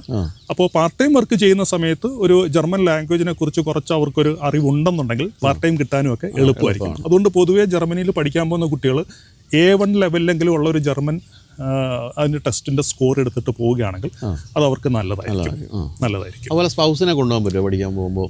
സ്പൗസിനെ കൊണ്ടുപോകാം. സ്പൗസിനെ കൊണ്ടുപോകുമ്പോഴത്തേക്കും സ്പൗസിന് ജർമ്മൻ ലാംഗ്വേജിൽ A1 എന്ന് പറയുന്നുള്ള കാറ്റഗറിയിലുള്ള ആ ഒരു ടെസ്റ്റ് സ്കോർ ഉണ്ടെന്നുണ്ടെങ്കിൽ അവർക്ക് സ്പൗസിനെ കൊണ്ടുപോകും. സ്പൗസിനും അവിടെ വർക്ക് ചെയ്യാനുള്ള സൗകര്യം ഇതെല്ലാം തന്നെ അവർക്ക് അവിടെ കിട്ടും. പൊതുവെ പഠിക്കാൻ എളുപ്പമുള്ളൊരു ലാംഗ്വേജ് ആണോ ജർമ്മൻ? ഇപ്പോൾ കണ്ടുവരുന്നത് നമ്മുടെ കുട്ടികൾ ജർമ്മൻ ലാംഗ്വേജ് വളരെ നല്ല രീതിയിൽ അവർ അത് കോച്ചിങ്ങും മറ്റും എടുക്കുന്നുണ്ട്. പിന്നെ മിക്കവാറും പല പബ്ലിക് യൂണിവേഴ്സിറ്റികളും പ്രൈവറ്റ് യൂണിവേഴ്സിറ്റികളിലും അവിടെ ചെന്ന ശേഷം കുട്ടികൾക്ക് ജർമ്മൻ ലാംഗ്വേജ് അവിടെ നിന്ന് തന്നെ ഒരു ജർമ്മൻ ഇൻസ്ട്രക്ടറുടെ കീഴിൽ പഠിക്കാനുള്ളൊരു സൗകര്യം അവർ പ്രൊവൈഡ് ചെയ്യുന്നുണ്ട്. അതെ. അതുപോലെ നമ്മൾ കാനഡയൊക്കെ നോക്കുകയാണെങ്കിൽ കാനഡയിലൊക്കെ പഠിക്കാൻ പോയതിൽ ഒരു 90% അവിടെ തന്നെ സെറ്റിൽ ആകുന്നതാണ് നമ്മൾ കണ്ടത്. ജർമ്മനിയിൽ അതിനുള്ള സാധ്യതയുണ്ടോ? ഉണ്ടല്ലോ. ജർമ്മനിയിലും ഈ പറയുന്ന പോലെ തന്നെ സെറ്റിൽമെൻറ്റ് ഓപ്ഷൻസ് ഉണ്ട്. ആദ്യം അവർക്ക് കോഴ്സ് കഴിഞ്ഞാൽ കിട്ടുന്നത് സ്റ്റേ ബാക്ക് ആണ്. സ്റ്റേ ബാക്ക് എന്ന് പറയുന്നത് 18 മാസത്തെയാണ് സ്റ്റേ ബാക്ക് അവർക്ക് ആദ്യം കിട്ടുന്നത്. ഈ 18 മാസത്തെ സ്റ്റേ ബാക്കിൽ അവർക്കൊരു പ്രോപ്പർ എംപ്ലോയ്മെൻറ്റ് അവർക്ക് അവിടെ ഫൈൻഡ് ഔട്ട് ചെയ്യാനുള്ള സൗകര്യം ഈ ഒരു കാലയളവിൽ അവർക്ക് അവിടെ കിട്ടും. അതിനുശേഷം അവർക്ക് ആ ഒരു സബ്സിക്വൻ്റ് ആയിട്ട് പെർമനൻ്റ് ആയിട്ട് സെറ്റിൽമെൻറ്റ് ഉദ്ദേശിക്കുന്ന ആൾക്കാരാണെങ്കിൽ അതിനുള്ള പേപ്പർ വർക്കും അവർക്ക് അവിടെ നിന്നുകൊണ്ട് തന്നെ ചെയ്യാനായിട്ട് സാധിക്കും. ഒരുപാട് കുട്ടികൾ ഇപ്പോൾ ജർമ്മനിയിൽ പഠിക്കാൻ പോയി. അതായത് ഒരു 4 വർഷത്തിനോ 5 വർഷത്തിനോ മുൻപോട്ടൊരു ഫ്ലോ തുടങ്ങിയായിരുന്നു ചെറുതായിട്ട്. ഇപ്പം നല്ല രീതിയിൽ വന്നു കഴിഞ്ഞു. അപ്പോൾ അന്നൊക്കെ പോയ കുട്ടികളിൽ പലരും ഇപ്പോൾ അവർക്ക് ഫുൾ ടൈം ആയിട്ട് അവിടെ സെറ്റിൽ ചെയ്യാനായിട്ടുള്ള ആ ഒരു ക്രൈറ്റീരിയ അവർ മീറ്റ് ചെയ്യുന്നതായിട്ട് കണ്ടുവരുന്നുണ്ട് ഇപ്പോൾ. അപ്പോൾ ഈ രംഗത്ത് നിൽക്കുന്ന ആളെന്നുള്ള അല്ലെങ്കിൽ ഞാൻ ചോദിക്കുകയാണ്, ഇപ്പോൾ ജർമ്മനി പഠിക്കാൻ പോവുകയാണെങ്കിൽ ഏതാണ് ഏറ്റവും കൂടുതൽ പോസിബിലിറ്റീസ് ഉള്ള കോഴ്സുകൾ ഏതൊക്കെയാണ്? ജർമ്മനിയിൽ ഏറ്റവും ബെറ്റർ എന്ന് പറയുന്നത് എഞ്ചിനീയറിംഗുമായിട്ട് ബന്ധപ്പെട്ട് നമുക്കറിയാമല്ലോ, ലോകത്തിലെ ഏറ്റവും ടോപ്പ് ഓട്ടോമൊബൈൽ ബ്രാൻഡ്സ് തന്നെ വൈചേട്ടൻ അറിയാം. ഇപ്പോൾ BMW ആണെങ്കിലും മെഴ്സിഡീസ് ബെൻസ് ആണെങ്കിലും ഓഡി ആണെന്നുണ്ടെങ്കിലും ഇങ്ങനെയുള്ള പോർഷ ഇങ്ങനെയുള്ള കമ്പനികളൊക്കെ തന്നെ ജർമ്മൻ ബ്രാൻഡ്സ് ആണ്. അപ്പോൾ അവർക്ക് ആ ഓട്ടോമൊബൈൽ ഇൻഡസ്ട്രി എന്ന് പറയുന്നതും അല്ലെങ്കിൽ മെക്കാനിക്കൽ ഏരിയ എന്ന് പറയുന്നത് വളരെ വൈഡായിട്ടുള്ളൊരു സ്കോപ്പുള്ള ഒരു എംപ്ലോയ്മെന്റ് സെക്ടറാണ്. അപ്പോൾ കുട്ടികളെ സംബന്ധിച്ചിടത്തോളം എഞ്ചിനീയറിംഗ് ടൈപ്പ് ഓഫ് കോഴ്സുകൾ എടുത്തിട്ട് പോകുന്നത് അത് ഇപ്പോൾ സ്പെഷ്യലൈസേഷൻ ടൈപ്പ് കോഴ്സസ് എന്ന് പറയുന്നത് ഇപ്പോൾ മെറ്റലർജി അല്ലെങ്കിൽ അതുപോലെയൊക്കെയുള്ള പുതിയ പുതിയ കോഴ്സുകളൊക്കെ വന്നിട്ടുണ്ട്. നമ്മുടെ ഇന്ത്യയിലുള്ള എഞ്ചിനീയറിംഗ് കോളേജിൽ അങ്ങനെയുള്ള സിലബസും മറ്റും കാര്യമായിട്ടുള്ളൊരു പുരോഗതി ഇപ്പോഴും വന്നിട്ടില്ല. നേരെ മറിച്ച് ജർമ്മനിയിൽ അതെല്ലാം വളരെ ഹൈലി അഡ്വാൻസ്ഡ് ആണ്. ലോകത്തിലേക്ക് തന്നെ പലതരത്തിലുള്ള ഇങ്ങനെയുള്ള ടെക്നോളജിക്കൽ ഇൻവെൻഷൻസും മറ്റും വരുന്നത് നമ്മൾ കണ്ടിരിക്കുന്നത് ഇപ്പോൾ ജർമ്മനിയിൽ നിന്നാണ് വരുന്നത്. അപ്പോൾ ആ ടൈപ്പ് ഓഫ് കോഴ്സുകൾ പഠിക്കാൻ പോകുന്ന കുട്ടികളെ സംബന്ധിച്ചിടത്തോളം വളരെ പ്രോസ്പെക്റ്റീവ് ആയിട്ടുള്ള ഒരു എംപ്ലോയ്മെൻറ്റ് ഓപ്പർച്യൂണിറ്റിയാണ് ആ ഒരു എഞ്ചിനീയറിംഗ് സെക്ടർ പൊതുവെ എടുത്തു നോക്കിക്കഴിഞ്ഞാൽ കാണാൻ സാധിക്കുന്നത്. പിന്നെ അതുപോലെ തന്നെയാണ് IT റിലേറ്റഡ് കോഴ്സസ്. വളരെയധികം അഡ്വാൻസ്ഡ് ആയിട്ടുള്ള കമ്പ്യൂട്ടർ സയൻസിൻ്റെയും അല്ലെങ്കിൽ കമ്പ്യൂട്ടർ എഞ്ചിനീയറിങ്ങിൻ്റെയും കോഴ്സസും മറ്റും ഇപ്പോൾ ജർമ്മൻ യൂണിവേഴ്സിറ്റീസിൽ നമ്മുടെ കുട്ടികൾക്കും അവിടുത്തെ കുട്ടികളോടൊപ്പം തന്നെ പഠിക്കാനായിട്ടുള്ള അഡ്വാൻറ്റേജ് ഉണ്ട്. അതും ഈ പറഞ്ഞ പോലെ അവർക്ക് കേവലം ജർമ്മനിയിൽ മാത്രമല്ല ലോക ആകമാനം എംപ്ലോയ്മെൻറ്റ് പ്രോസ്പെക്റ്റീവ്നെസ് അവർക്ക് വളരെയധികം വർദ്ധിപ്പിക്കുന്ന തരത്തിലുള്ള കോഴ്സസും അവർക്ക് അവിടെ ചെയ്യാൻ പറ്റും. പിന്നെ അതുപോലെ തന്നെ നമുക്കറിയാവുന്ന മറ്റു ചില കോഴ്സസ് ഉണ്ട്, ലൈക്ക് ഇപ്പം നേഴ്സിംഗ് അല്ലെങ്കിൽ ബിസിനസ് മാനേജ്മെൻറ്റ് പ്രോഗ്രാംസ്. ഇതിൻ്റെ എല്ലാം തന്നെ സ്പെഷ്യാലിറ്റി ലെവൽ കോഴ്സസ് അവർക്ക് അവിടെ എടുക്കാനായിട്ട് പറ്റും. അപ്പോൾ ജർമ്മനിയിൽ പഠിക്കാൻ പോകുമ്പോൾ നമ്മൾ +2 കഴിഞ്ഞിട്ട് പോകുന്നതാണോ നല്ലത്, അതോ ഡിഗ്രി കഴിഞ്ഞിട്ട് പോകുന്നതാണോ? രണ്ടും ഈക്വലി ഗുഡാണ്. പക്ഷേ +2 കഴിഞ്ഞിട്ട് പോകുന്ന ഒരു സ്റ്റുഡൻറ്റിനെ സംബന്ധിച്ചിടത്തോളം ഏറ്റവും പ്രധാനപ്പെട്ട അറിഞ്ഞിരിക്കേണ്ട ഒരു കാര്യം, അവിടെ അണ്ടർ ഗ്രാജുവേറ്റ് കോഴ്സിന് അഡ്മിഷൻ ജർമ്മനിയിൽ കിട്ടണമെന്നുണ്ടെങ്കിൽ പബ്ലിക് യൂണിവേഴ്സിറ്റിയിൽ കിട്ടണമെന്നുണ്ടെങ്കിൽ 13 വർഷത്തെ അക്കാഡമിക് പീരീഡ് ആയിട്ടുണ്ടാവണം. എന്ന് പറഞ്ഞാൽ നമ്മളിവിടെ +2 എന്ന് പറയുമ്പോൾ 10+2 ആവുന്നുള്ളൂ, 12 വർഷം ആവുന്നുള്ളൂ. അതേസമയം അവിടെയുള്ള പ്രൈവറ്റ് യൂണിവേഴ്സിറ്റീസ് ആണെന്നുണ്ടെങ്കിൽ ഇവിടുത്തെ +2 കഴിഞ്ഞ കുട്ടികൾക്കും ഡയറക്റ്റ് ആയിട്ട് അവിടെ അഡ്മിഷൻ കിട്ടും. പിന്നെ അതുപോലെ തന്നെ ഡിഗ്രി കഴിഞ്ഞിട്ട് പോകുന്ന കുട്ടികൾക്കാണെങ്കിൽ ഡയറക്റ്റ് മാസ്റ്റേഴ്സ് പ്രോഗ്രാമിലേക്ക് അഡ്മിഷൻ എടുക്കാൻ പറ്റും. മറ്റ് ക്യാമ്പസുകൾക്കുള്ള പോലെ GRE GMAT ഒന്നും അത്ര കമ്പൽസറി അല്ല. മാത്രമല്ല ഇപ്പം ഫെയർ ഫ്യൂച്ചറിൽ നിന്ന് കണ്ടുവന്നിരിക്കുന്ന ഒരു കാര്യം, ഒരു 80% ആപ്ലിക്കേഷൻസും പബ്ലിക് യൂണിവേഴ്സിറ്റീസിലേക്ക് പോകുന്നതിനകത്തുള്ള കുട്ടികൾക്ക് അഡ്മിഷൻ കിട്ടുന്നുണ്ട്. അതെ, നേരത്തെ അങ്ങനെ ആയിരുന്നില്ല എന്നുള്ളതാണ് അറിഞ്ഞിരിക്കുന്നത്. പക്ഷേ ഫെയർ ഫ്യൂച്ചറിൽ നിന്ന് എന്തുകൊണ്ട് കിട്ടുന്നതെന്ന് വെച്ച് കഴിഞ്ഞാൽ കൃത്യമായിട്ട് ഡോക്യുമെന്റേഷൻ ചെയ്യണം. ഒരു ആപ്ലിക്കേഷൻ ഒരു ജർമ്മൻ പബ്ലിക് യൂണിവേഴ്സിറ്റി ചെല്ലുമ്പം അവിടുത്തെ യൂണിവേഴ്സിറ്റി അഡ്മിഷൻ ക്രൈറ്റീരിയ കൃത്യമായിട്ട് മീറ്റ് ചെയ്യാൻ ആവശ്യമായിട്ടുള്ള ഡോക്യുമെന്റേഷൻ, SOP ഇങ്ങനെയുള്ള കാര്യങ്ങളെല്ലാം വളരെ സ്പെസിഫിക് ആയിട്ടും വളരെ മെറ്റിക്കുലസ് ആയിട്ടും തയ്യാറാക്കുന്നതിൽ കൂടിയാണ് ഒരു സ്റ്റുഡൻറ്റ് അഡ്മിഷൻ കിട്ടുന്നത്. അപ്പോൾ പലപ്പോഴും പറയാറുണ്ട് വളരെ ഹൈ സ്കോറുള്ള കുട്ടികൾക്ക് മാത്രമേ ജർമ്മനിയിലെ പബ്ലിക് യൂണിവേഴ്സിറ്റിയിൽ അഡ്മിഷൻ കിട്ടാറുള്ളത്. ഇപ്പോൾ ഫെയർ ഫ്യൂച്ചറിൻ്റെ ഒരു എക്സാമ്പിൾ പറയുവാണെങ്കിൽ, ഇപ്പോൾ റീസെൻ്റായിട്ട് പല കുട്ടികൾക്കും അഡ്മിഷൻ കിട്ടിയിരിക്കുന്നത്, ഫോർ എക്സാമ്പിൾ ഇപ്പോൾ ജിയോ സയൻസ് പോലുള്ള പ്രോഗ്രാം 53% മാത്രം ഡിഗ്രിക്ക് മാർക്കുണ്ടായിരുന്ന കുട്ടികൾക്ക് വരെ മാസ്റ്റേഴ്സിന് പബ്ലിക് യൂണിവേഴ്സിറ്റിയിൽ ഇപ്പോൾ അഡ്മിഷൻ കിട്ടി. കാരണം വെച്ചാൽ നമ്മളത് എങ്ങനെ അവതരിപ്പിക്കുന്നു ആ ഒരു കോഴ്സിലേക്കുള്ള നമ്മുടെ ആപ്ലിക്കേഷൻ. അപ്പോൾ അവിടുത്തെ യൂണിവേഴ്സിറ്റി ചെന്ന് കഴിഞ്ഞാൽ അവർ ഈ സ്റ്റുഡൻറ്റിൻ്റെ പ്രൊഫൈല് പഠിക്കുകയും മാർക്ക് കുറവാണെന്നുള്ളതുകൊണ്ട് മാത്രം അഡ്മിഷൻ റിജക്റ്റ് ചെയ്യാതെ പകരം അവരുടെ മറ്റേതൊക്കെ കഴിവുകൾ ഉണ്ടെന്നുള്ളത് അവർക്ക് മനസ്സിലാക്കി കൊടുക്കുന്ന രീതിയിൽ നമുക്ക് ഡോക്യുമെൻറ്റേഷൻ ചെയ്യാൻ സാധിക്കുകയാണെങ്കിൽ അതൊരു കൺസൾട്ടൻറ്റിനായിരിക്കും ആ കാര്യത്തിൽ ഒരു സ്റ്റുഡൻറ്റിനെ വളരെ നല്ല രീതിയിൽ ഹെൽപ്പ് ചെയ്യാൻ സാധിക്കുന്നത്. പിന്നെ മറ്റൊരു കാര്യം പറയേണ്ടത്, ഇപ്പോൾ പ്രൈവറ്റ് യൂണിവേഴ്സിറ്റീസിലാണെന്നുണ്ടെങ്കിൽ +2 കഴിഞ്ഞ കുട്ടികൾക്കും പോകാം, അതുപോലെ തന്നെ ഡിഗ്രി കഴിഞ്ഞ കുട്ടികൾക്കും പോകാം. ഇംഗ്ലീഷ് മീഡിയത്തിലുള്ള കോഴ്സും പഠിക്കാം, അതുപോലെ തന്നെ ഈ ജർമ്മൻ ലാംഗ്വേജ് ഇൻസ്ട്രക്ഷൻ ഉള്ളത് എടുക്കാം. പക്ഷേ എടുത്തു പറയേണ്ട മറ്റൊരു കാര്യം, ഫെയർ ഫ്യൂച്ചറിൽ നിന്ന് ജർമ്മനിയിലേക്കുള്ള വിസ ആപ്ലിക്കേഷൻ അതിപ്പം ബോത്ത് അണ്ടർ ഗ്രാജുവേറ്റ് പ്രോഗ്രാമിനും അതുപോലെ തന്നെ മാസ്റ്റേഴ്സ് പ്രോഗ്രാമിനും ആപ്ലിക്കേഷൻ അയച്ച് അഡ്മിഷൻ കിട്ടി വിസ ആപ്ലിക്കേഷൻ ഫയൽ ചെയ്ത 100% സ്റ്റുഡൻസിനും വിസ കിട്ടി എന്നുള്ളതാണ്. അതെ, അത് നമ്മൾ ഈ ബിഗ് ഫോറുമായിട്ട് കമ്പയർ ചെയ്യുമ്പോഴത്തേക്കും വളരെ വലിയൊരു അഡ്വാൻറ്റേജ് ആണ്. അപ്പോൾ ഇനി അടുത്ത രാജ്യത്തേക്ക് പോകും അല്ലേ, ഫ്രാൻസിലെ സാധ്യതകളും മറ്റും എങ്ങനെയാണ്? ഫ്രാൻസ് എന്ന് പറയുന്നത് ശരിക്കും പറഞ്ഞാൽ നമുക്കറിയാം ഫാഷൻ ഇൻഡസ്ട്രിയുടെ ക്യാപിറ്റൽ ലോകത്തിൻ്റെ തന്നെ, ലോകത്തിലെ ഏറ്റവും ടോപ്പ് ബ്രാൻഡ്സ് എന്ന് പറഞ്ഞു കഴിഞ്ഞാൽ ഇപ്പം ലൂയി വിട്ടൺ അല്ലെങ്കിൽ അർമാനി അങ്ങനെയൊക്കെയുള്ള വലിയ വലിയ ടോപ്പ് ഫാഷൻ ബ്രാൻഡ്സുകളുടെ സെൻറ്ററാണ് ഈ പാരീസ് എന്ന് പറയുന്നത്. അത് ഫ്രാൻസിലാണല്ലോ വരുന്നത്. മാത്രമല്ല ഇപ്പോൾ ഫ്രാൻസിലേക്ക് പഠിക്കാൻ പോകുന്ന കുട്ടികളെ പൊതുവായിട്ട് നമ്മൾ നോക്കിക്കഴിഞ്ഞാൽ ഇപ്പോൾ ജർമ്മനിയിൽ നമുക്ക് ബിഗ് ബ്രാൻഡ്സ് എന്ന് പറയുന്നത് ഇപ്പോൾ BMW അല്ലെന്നുണ്ടെങ്കിൽ ആ ഒരു ഓട്ടോമൊബൈൽ ഇൻഡസ്ട്രിയിൽ വരുന്ന മെഴ്സിഡസ് ബെൻസ്, പോർഷെ, ഓഡി എന്നൊക്കെ പറയുന്ന പോലെയാണ് ഈ ഫാഷൻ ഇൻഡസ്ട്രിയിൽ ഇപ്പം ഞാൻ നേരത്തെ പറഞ്ഞ ബ്രാൻഡുകൾ. പിന്നെ പൊതുവായിട്ട് ബിസിനസ് പ്രോഗ്രാംസുമാണ് ഇതെല്ലാം അലൈഡായിട്ട് നിൽക്കുന്നത്. ഇപ്പോൾ ബ്രാൻഡ് മാനേജ്മെൻ്റ് ആണെങ്കിലും ലക്ഷറി മാനേജ്മെൻ്റ് ആണെങ്കിലും. അപ്പോൾ അവിടെയുള്ള ബിസിനസ് സ്കൂൾസിൻ്റെ ഒരു അക്രഡിറ്റേഷൻ നമുക്ക് മനസ്സിലാക്കണം, അല്ലെങ്കിൽ അതിൻ്റെ വാല്യൂ എന്ന് മനസ്സിലാക്കേണ്ടത് ലോകത്തിൽ ഏറ്റവും ബെസ്റ്റ് ബിസിനസ് സ്കൂൾസിന് കിട്ടുന്നത് ട്രിപ്പിൾ ക്രൗൺ എന്ന് പറഞ്ഞിട്ടുള്ളൊരു കാറ്റഗറൈസേഷനാണ്. അപ്പോൾ ട്രിപ്പിൾ ക്രൗൺ ഉള്ള ബിസിനസ് സ്കൂൾസ് അതെന്താണെന്നുള്ള മനസ്സിലാക്കണമെന്നുണ്ടെങ്കിൽ ഇന്ത്യയിൽ IIM, ഇന്ത്യയിൽ കേവലം എനിക്ക് തോന്നുന്നൊരു 3-4 ബിസിനസ് സ്കൂൾസിന് മാത്രമേ ഈ ട്രിപ്പിൾ ക്രൗൺ ഉള്ളൂ. ഇപ്പോൾ ഇന്ത്യയിൽ IIM-ന് അഡ്മിഷൻ കിട്ടണമെന്നുണ്ടെങ്കിൽ കാറ്റ് ക്രാക്ക് ചെയ്യണം. 2-3 വർഷത്തെ തയ്യാറെടുപ്പ് നടത്തിയിട്ടാണ് പലപ്പോഴും നമ്മുടെ കുട്ടികൾ IIM-ൽ അഡ്മിഷൻ എടുക്കുന്നത്. അതേസമയം മാർക്ക് ഏകദേശം ഒരു 50-55% മാർക്കുള്ള കുട്ടിയാണെങ്കിൽ പോലും, എന്ന് പറഞ്ഞാൽ ഒരു ഫസ്റ്റ് ക്ലാസ് മീറ്റ് ചെയ്യാൻ പറ്റാത്തൊരു കുട്ടിക്ക് പോലും ഫ്രാൻസിൽ ട്രിപ്പിൾ ക്രൗൺ യൂണിവേഴ്സിറ്റികളിൽ ഡയറക്റ്റ് അഡ്മിഷൻ കിട്ടാനുള്ള എലിജിബിലിറ്റി ക്രൈറ്റീരിയ അവർക്ക് ഈസി ആയിട്ട് മീറ്റ് ചെയ്യാൻ പറ്റുന്നുണ്ട്. അപ്പോൾ ഫ്രാൻസിൽ പഠിക്കാൻ പോകുന്ന കുട്ടികളെ സംബന്ധിച്ചിടത്തോളം അവർക്ക് ഏറ്റവും നല്ല ഓപ്ഷൻസ് എന്ന് പറയുന്നത് ഈ ബിസിനസ് മാനേജ്മെൻറ്റ് പോലുള്ള പ്രോഗ്രാംസിന് പോവുകയാണെങ്കിൽ അവർക്ക് ട്രിപ്പിൾ ക്രൗൺ അക്രഡിറ്റേഷനുള്ള ബിസിനസ് സ്കൂൾസ് ഫ്രാൻസിലുണ്ട്. അപ്പോൾ അങ്ങനെയുള്ള സ്കൂൾസിൽ അഡ്മിഷൻ കിട്ടാൻ പൊതുവേ എളുപ്പമാണ്. ഇവിടുത്തെ കാറ്റിൻ്റെ പോലുള്ള കടമ്പുകളൊന്നും മറ്റും ഇല്ലാതെ അവർക്ക് അവിടെ പഠിക്കാൻ പോകാം. കിട്ടുന്ന പ്ലസ് പോയിന്റ് എന്താണെന്ന് വെച്ച് കഴിഞ്ഞാൽ ഇപ്പോൾ ഇന്ത്യയിലുള്ളൊരു ബിസിനസ് സ്കൂളിൽ പഠിക്കുകയാണെങ്കിൽ അവരുടെ നെറ്റ്വർക്കിംഗ് എന്ന് പറയുന്നത് അല്ലെങ്കിൽ അവർ പഠിക്കുന്നതോടൊപ്പമുള്ള കുട്ടികളെന്ന് പറഞ്ഞാൽ ഇന്ത്യയിൽ നിന്നുള്ള പല സംസ്ഥാനങ്ങളിൽ നിന്നുള്ള കുട്ടികളാണെങ്കിൽ ഫ്രാൻസിൽ പഠിക്കാൻ പോകുന്നൊരു ഇൻ്റർനാഷണൽ സ്റ്റുഡൻറ്റിന് കിട്ടുന്നത് ലോകത്തിൻ്റെ പല രാജ്യങ്ങളിൽ നിന്നുള്ള കുട്ടികളുമായിട്ട് ഒരുമിച്ചിരിക്കുന്ന ഒരു ക്ലാസ് റൂമിൽ നിന്ന് പഠിക്കാനുള്ള ഒരു അഡ്വാൻറ്റേജാണ് അവർക്ക് കിട്ടുന്നത്. അതുവഴി കിട്ടുന്ന ഒരു ഇൻ്റർനാഷണൽ നെറ്റ്വർക്കിംഗ് അത് ഡെവലപ്പ് ചെയ്യാനായിട്ട് ഫ്രാൻസിൽ പഠിക്കാൻ പോകുന്ന കുട്ടികൾക്ക് കിട്ടും. അപ്പോൾ ഒരു ഇൻ്റർനാഷണൽ എക്സ്പോഷർ, അതോടൊപ്പം തന്നെ ഇൻ്റർനാഷണൽ കൾച്ചറിൽ ഒരു കോഴ്സ് പഠിച്ചിറങ്ങുന്ന കുട്ടിക്ക് കിട്ടുന്ന അഡ്വാൻറ്റേജ്. കാരണം ഒരു എംപ്ലോയറുമായിട്ട് മീറ്റ് ചെയ്യുന്ന സമയത്ത് കോഴ്സ് കഴിഞ്ഞിട്ട് അവരുടെ ഇൻ്റർവ്യൂവിലും മറ്റും ഇവർക്ക് പെർഫോം ചെയ്യുന്നതിൻ്റെ ആ ഒരു സ്കെയിൽ ചെയ്യുന്നത് വളരെ ഡിഫറൻ്റ് ആയിട്ടായിരിക്കും.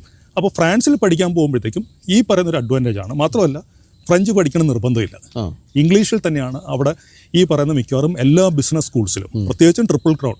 കാരണം ലോകത്തിൻ്റെ വിവിധ സ്ഥലങ്ങളിൽ നിന്നുള്ള കുട്ടികൾ പഠിക്കാൻ വരുന്ന ക്ലാസ് റൂംസാണ്. അപ്പം നമുക്ക് തന്നെ ധാരാളം കുട്ടികൾ ഇപ്പം ഫ്രാൻസിലെ ട്രിപ്പിൾ ക്രൗൺ യൂണിവേഴ്സിറ്റികളിൽ ഇതുപോലുള്ള ബിസിനസ് കോഴ്സ് പഠിക്കാൻ പോയ ശേഷം അവരുടെ എക്സ്പീരിയൻസ് നമ്മളുമായിട്ട് ഷെയർ ചെയ്യുമ്പം ഏറ്റവും ഉചിതമായൊരു തീരുമാനമാണ് അവർക്ക് അവിടെ പഠിക്കാൻ പോയതിൽ കൂടി എന്നുള്ള അവർ തെളിയിക്കുന്നുണ്ട്. ഇപ്പോൾ ഇന്ത്യയിൽ ഇപ്പോൾ അവിടെ ഈ ട്രിപ്പിൾ ക്രൗൺ ഉള്ള 3-4 യൂണിവേഴ്സിറ്റീസ് അല്ലെങ്കിൽ കോളേജസ് ഉള്ളെങ്കിൽ അവിടെ എത്ര ഉണ്ടാവും? ഫ്രാൻസിൽ ട്രിപ്പിൾ ക്രൗൺ ഉള്ള 19 യൂണിവേഴ്സിറ്റീസ് ഉണ്ട്. അപ്പോൾ ഉള്ളൊരു അഡ്വാൻറ്റേജ് വെച്ചാൽ നമുക്കൊരു വൈഡ് സ്പെക്ട്രം കിട്ടും. ആപ്ലിക്കേഷൻ അയക്കാനാണെന്നുണ്ടെങ്കിലും അഡ്മിഷൻ എലിജിബിലിറ്റി ഉള്ള സ്റ്റുഡൻസിനും വിവിധ യൂണിവേഴ്സിറ്റികളിലെ കോഴ്സിൻ്റെ സിലബസ് മനസ്സിലാക്കിക്കൊണ്ട് അവർക്ക് ഏറ്റവും സൂട്ടബിൾ ആയിട്ടുള്ള സ്പെഷ്യലൈസേഷൻ കിട്ടുന്ന കോഴ്സുകൾക്ക് ആപ്ലിക്കേഷൻ കൊടുത്തിട്ട് അങ്ങനെ ചെയ്യാനായിട്ടുള്ള ഒരു അഡ്വാൻറ്റേജും കൂടെ ഫ്രാൻസിൽ കിട്ടും. അതുപോലെ ഫ്രാൻസിൽ അഡ്മിഷൻ IELTS പഠിച്ചിട്ട് തന്നെ പോകണോ? IELTS വേണ്ട. അവർക്ക് +2ൻ്റെ മാർക്ക് നല്ലൊരു മാർക്കായിട്ട് കിട്ടിയിട്ടുള്ളൊരു സ്റ്റുഡൻ്റ് ആണെന്നുണ്ടെങ്കിൽ അവർക്ക് ഡയറക്റ്റ് ആയിട്ട് തന്നെ അഡ്മിഷൻ കിട്ടും. IELTSൻ്റെ ആവശ്യമില്ല. അതുപോലെ ജർമ്മനിയിലെ പോലെ തന്നെ നമ്മുടെ കുട്ടികൾക്ക് പാർട്ട് ടൈം ജോലിയും ചെയ്യാൻ പറ്റുമോ? അവിടെ പാർട്ട് ടൈം വർക്ക് ചെയ്യാം. ആഴ്ചയിൽ 20 മണിക്കൂർ part time work permit international student വിസയിൽ ഫ്രാൻസിൽ പഠിക്കാൻ വരുന്ന കുട്ടികൾക്ക് അലൗഡാണ്. അതുപോലെ തന്നെ സ്റ്റേ ബാക്കിൻ്റെ കാര്യം എത്ര കാലമാണ് സ്റ്റേ ബാക്ക് കിട്ടുക? സ്റ്റേ ബാക്കിൻ്റെ കാര്യം പറയുമ്പോൾ ഇന്ത്യൻ സ്റ്റുഡൻസിനൊരു അഡ്വാൻറ്റേജ് ഉണ്ട്. ഇപ്പോൾ ഫ്രാൻസിൽ ഇന്റർനാഷണൽ സ്റ്റുഡൻറ്റ് വിസയിൽ പല രാജ്യങ്ങളിൽ നിന്നും കുട്ടികൾ പഠിക്കാൻ വരുന്നുണ്ട്. ഇന്ത്യൻ സ്റ്റുഡൻസിന് മാത്രമാണ് കോഴ്സിന് ശേഷം 2 കൊല്ലത്തെ സ്റ്റേ ബാക്ക് കിട്ടുന്നത്. ബാക്കിയുള്ള രാജ്യങ്ങളിൽ നിന്നുള്ള കുട്ടികൾക്കെല്ലാം തന്നെ കോഴ്സിന് ശേഷം 1 വർഷത്തെ സ്റ്റേ ബാക്കേ ഉള്ളൂ. അപ്പോൾ അത് ഇന്ത്യൻ ഗവൺമെൻറ്റും ഫ്രഞ്ച് ഗവൺമെൻറ്റും തമ്മിലുണ്ടാക്കിയിരിക്കുന്ന ഒരു ഉടമ്പടിയുടെ പ്രകാരമാണ് ഇന്ത്യൻ സ്റ്റുഡൻസിന് അങ്ങനെ ഒരു അഡ്വാൻറ്റേജ് കിട്ടുന്നത്. അത് ഇൻ്റർനാഷണൽ സ്റ്റുഡൻറ്റ് വിസയിൽ പഠിക്കാനായിട്ട് ഇന്ത്യയിൽ നിന്ന് പോകുന്ന കുട്ടികൾക്കൊരു പ്ലസ് പോയിൻ്റ് ആയിട്ട് കാണാം. മാത്രമല്ല അവർക്ക് അക്കോമഡേഷൻ സബ്സിഡി കൂടിയുണ്ട്. 30% മറ്റ് രാജ്യങ്ങളിൽ നിന്ന് വരുന്ന കുട്ടികളെക്കാളിലും അക്കോമഡേഷൻ എക്സ്പെൻസ് 30% സബ്സിഡൈസ്ഡ് ആയിട്ടുള്ള റേറ്റിലാണ് ഇന്ത്യൻ സ്റ്റുഡൻസിന് ഫ്രാൻസിൽ കിട്ടുന്നത്. അതെ, അപ്പോൾ എല്ലാ തരത്തിലും അനുകൂല ഘടകങ്ങളാണ് നമുക്ക് പോകാൻ വേണ്ടി. അങ്ങനെ നോക്കുകയാണെങ്കിൽ വളരെ അനുകൂലം. അപ്പോൾ നമ്മൾ നേരത്തെ പറഞ്ഞല്ലോ, ഇപ്പോൾ ജർമ്മനിയുടെ കാര്യത്തിൽ നമ്മളിപ്പോൾ മോർ ദാൻ 80% ആപ്ലിക്കേഷൻസും സക്സസ് ആണ് എന്ന് പറയുന്നുണ്ടല്ലോ. അപ്പം ഫ്രാൻസിൻ്റെ കാര്യത്തിലോ? ഫ്രാൻസിൻ്റെ കാര്യത്തിൽ ഫെയർ ഫ്യൂച്ചറിൽ നിന്ന് ആപ്ലിക്കേഷൻ അയച്ചിരിക്കുന്ന മുഴുവൻ കുട്ടികൾക്കും ഈ പറയുന്ന സ്കൂളുകളിൽ അവർ എവിടെയാണോ പഠിക്കാൻ ഉദ്ദേശിച്ചത് അവിടെയൊക്കെ അഡ്മിഷൻ കിട്ടിയിട്ടുണ്ട്. അതുപോലെ തന്നെ എടുത്തു പറയേണ്ട മറ്റൊരു കാര്യമാണ്, ഈ മുഴുവൻ കുട്ടികൾക്കും വിസയും കിട്ടിയിട്ടുണ്ട്. വിസ റിജക്ഷൻ ഇല്ല എന്നുള്ളതാണ് ആ കാര്യത്തിൽ നോക്കുന്നത്. അപ്പം ബിഗ് ഫോറുമായിട്ട് നമ്മൾ കമ്പയർ ചെയ്യുമ്പം അഗൈൻ ഇതൊരു വളരെ പ്രധാനപ്പെട്ട ഒരു ഘടകമാണ്. കാരണം നല്ല പ്രൊഫൈലുള്ള പല കുട്ടികൾക്കും നമുക്ക് മനസ്സിലാവില്ല എന്തുകൊണ്ടാണ് അവരുടെ വിസ റിജക്ഷൻ ആയി എന്നുള്ളത്. അതേസമയം ഇപ്പം ജർമ്മനിയുടെ കാര്യത്തിലാണെങ്കിലും ഫ്രാൻസിൻ്റെ കാര്യത്തിലാണെങ്കിലും 100% വിസയാണ് ഫെയർ ഫ്യൂച്ചറിൽ നിന്ന് പോയിരിക്കുന്ന കുട്ടികൾ. പൊതുവേ എനിക്ക് തോന്നുന്നു അങ്ങനെ തന്നെയാണ് മിക്കവാറും എല്ലാ കുട്ടികൾക്കും. പ്രൊവൈഡഡ് അവരുടെ ഡോക്യുമെൻറ്റേഷൻ നമ്മൾ എങ്ങനെയാണ് അഡ്മിഷന് വേണ്ടിയിട്ടാണെങ്കിലും വിസ ആപ്ലിക്കേഷൻ ആണെങ്കിലും എങ്ങനെ നമ്മളത് ക്രമീകരിക്കുന്നു എന്നുള്ളതിനെ അടിസ്ഥാനപ്പെടുത്തിയിട്ടായിരിക്കും അവരുടെ വിസ സക്സസ് റേറ്റും ഉണ്ടാവും. അപ്പോൾ എനിക്ക് തോന്നുന്നു ഫ്രാൻസ്, ജർമ്മനി രണ്ടും നമ്മൾ നന്നായിട്ട് കവർ ചെയ്തു പറഞ്ഞു എന്നാണ്. ഇനിയിപ്പോൾ മൂന്നാമത്തെ രാജ്യത്തിലേക്ക് പോകുകയാണെങ്കിൽ അത് അയർലൻഡാണ്. ഇപ്പോൾ അയർലൻഡ് നമ്മളൊക്കെ പണ്ടോട്ട് കേട്ട് വന്നിരിക്കുന്നത് മലയാളി നേഴ്സുമാരുടെ ഒരു സ്ഥലമായിട്ടാണ്. അപ്പോൾ മറ്റ് കോഴ്സുകളും മറ്റ് സാധ്യതകളും ഒക്കെ ഇപ്പം ഓപ്പൺ ആണോ അയർലൻഡിൽ? അയർലൻഡിൽ ഇപ്പം ഏറ്റവും നല്ല 2 ഏരിയ എന്ന് പറയുന്നത്, അത് സ്റ്റഡീസിന് പോകുമ്പോൾ ശ്രദ്ധിക്കേണ്ടത്, ഒന്ന് ഫാർമസ്യൂട്ടിക്കൽ റിലേറ്റഡ് കോഴ്സസ്, രണ്ടാമത്തത് IT പ്രോഗ്രാംസ്. ഇപ്പോൾ ശരിക്കും പറഞ്ഞാൽ ലോകത്തിൻ്റെ സെക്കൻഡ് IT ഹബ് എന്ന് തന്നെ വേണമെങ്കിൽ നമുക്ക് അയർലൻഡിനെ വിശേഷിപ്പിക്കാം. കാരണം വെച്ചാൽ ഗൂഗിൾ, ഫേസ്ബുക്ക് ഇങ്ങനെയുള്ള ടോപ്പ് IT കമ്പനീസിൻ്റെ യൂറോപ്പിലൊരു മെയിൻ ഹെഡ് ക്വാർട്ടേഴ്സായിട്ട് ഇപ്പോൾ വന്നിരിക്കുന്നത് അയർലൻഡാണ്. പിന്നെ നമുക്കറിയാം വളരെ കാലങ്ങൾക്ക് മുൻപേ ഇപ്പോൾ ഇലക്ട്രോണിക്സിൻ്റെ കാര്യം പറയുകയാണെങ്കിൽ ഇപ്പോൾ നോക്കിയ അല്ലെങ്കിൽ എറിക്സൺ ഇതുപോലുള്ള കമ്പനികളൊക്കെ തന്നെ അയർലൻഡിൽ നിന്നാണ് വന്നിട്ടുള്ളത്. പിന്നെ ഫാർമസ്യൂട്ടിക്കൽ സയൻസിന് എന്തുകൊണ്ട് ഇത്രമാത്രം ഒരു ഹോട്ട് ഡെസ്റ്റിനേഷൻ എന്ന് പറയാൻ കാരണം എന്ന് വെച്ചാൽ, ലോകത്തിലെ ഏറ്റവും ടോപ്പായിട്ടുള്ള 10 ഫാർമസ്യൂട്ടിക്കൽ കമ്പനീസ് എടുക്കുകയാണെങ്കിൽ അതിൽ 9 എണ്ണവും അയർലൻഡിൽ നിന്നാണ്. അപ്പം ആ ടൈപ്പ് ഓഫ് കമ്പനികൾ അവിടെ ഉള്ളതുകൊണ്ട് തന്നെ ഫാർമസ്യൂട്ടിക്കൽ സയൻസുമായിട്ട് ബന്ധപ്പെട്ട ധാരാളം തൊഴിലവസരങ്ങളാണ് അയർലൻഡിൽ ഇപ്പോൾ വന്നുകൊണ്ടിരിക്കുന്നത്. പക്ഷേ ആ തൊഴിലുകൾക്ക് മറ്റും ആവശ്യത്തിനുള്ള മാൻ പവർ സപ്പോർട്ടും കൂടെ കിട്ടണമെന്നുണ്ടെങ്കിൽ യൂണിവേഴ്സിറ്റികളിൽ നിന്ന് അതിനനുസരിച്ചുള്ള ക്വാളിഫൈഡ് ആയിട്ടുള്ള കുട്ടികൾ പഠിച്ചിറങ്ങണം. അപ്പോൾ അതിനെ ശരിക്കും പറഞ്ഞു കഴിഞ്ഞാൽ ഇൻ്റർനാഷണൽ സ്റ്റുഡൻറ്റ് വിസയിൽ അയർലൻഡിൽ പഠിക്കാൻ പോകുന്ന കുട്ടികളെ സംബന്ധിച്ചിടത്തോളം ഈ ഫാർമസ്യൂട്ടിക്കൽ സയൻസ് പോലുള്ള കോഴ്സ് അവർക്ക് താല്പര്യമുള്ളൊരു ഏരിയ ആണെന്നുണ്ടെങ്കിൽ തീർച്ചയായിട്ടും വളരെയധികം ജോബ് പ്രോസ്പെക്റ്റീവായിട്ടുള്ളൊരു സ്റ്റഡി ഡെസ്റ്റിനേഷനായിട്ട് അവർക്ക് അയർലൻഡിനെ കാണാൻ പറ്റും, ഈ IT തന്നെ. പിന്നെ ഓബിയസ്ലി നേഴ്സിങ്ങിനെ സംബന്ധിച്ചിടത്തോളം വളരെ നല്ലൊരു ഡെസ്റ്റിനേഷൻ തന്നെയാണ് അയർലൻഡ്. കാരണം എഗെയിൻ നേഴ്സസിൻ്റെ ഷോർട്ടേജ് ഐഡൻറ്റിഫൈ ചെയ്തിരിക്കുന്ന രാജ്യങ്ങളിലൊന്നാണ് അയർലൻഡ്. നമ്മളിപ്പോൾ UK ഒരു മറ്റൊരു സംസ്ഥാനമായിട്ടാണ് പൊതുവെ നമ്മൾ കരുതുന്നത് അയർലൻഡിനെ. പക്ഷേ UK കാര്യങ്ങളൊക്കെ വളരെ സ്ട്രിക്റ്റ് ആയിട്ടാണ് പലപ്പോഴും നമ്മളിപ്പം അവിടുത്തെ വീണ്ടും പഠിച്ചു കഴിഞ്ഞ് ജോലി കിട്ടുന്ന കാര്യത്തിലൊക്കെ വരുന്നത്. അങ്ങനെ തന്നെയാണോ അയർലൻഡിലും? അതോ അയർലൻഡ് കുറച്ചുകൂടി ലിബറലാണോ ജോലി കിട്ടുന്ന കാര്യമൊക്കെ? അയർലൻഡിനെ സംബന്ധിച്ചിടത്തോളം കുട്ടികളുടെ എണ്ണം ഇപ്പം നിലവിൽ വലിയ തോതിലുള്ളൊരു ഒഴുക്ക് അയർലൻഡിലേക്ക് ആയിട്ടില്ല എന്നുള്ളത് ഇപ്പോൾ പോകുന്ന കുട്ടികളെ സംബന്ധിച്ചിടത്തോളം അതൊരു അഡ്വാൻറ്റേജാണ്. ഇനി നാളെ എന്താകുന്നുള്ളത് നമുക്ക് പറയാൻ പറ്റില്ല. പക്ഷേ ഇപ്പം കുട്ടികൾ പോകുന്നതിൻ്റെ എണ്ണം വെച്ച് നോക്കുവാണെങ്കിൽ അവർക്ക് ആവശ്യത്തിന് ജോബ്സ് കിട്ടാനുള്ള ഒരു എൻവയോൺമെൻറ്റ് ഇപ്പം അയർലൻഡിലുണ്ട്.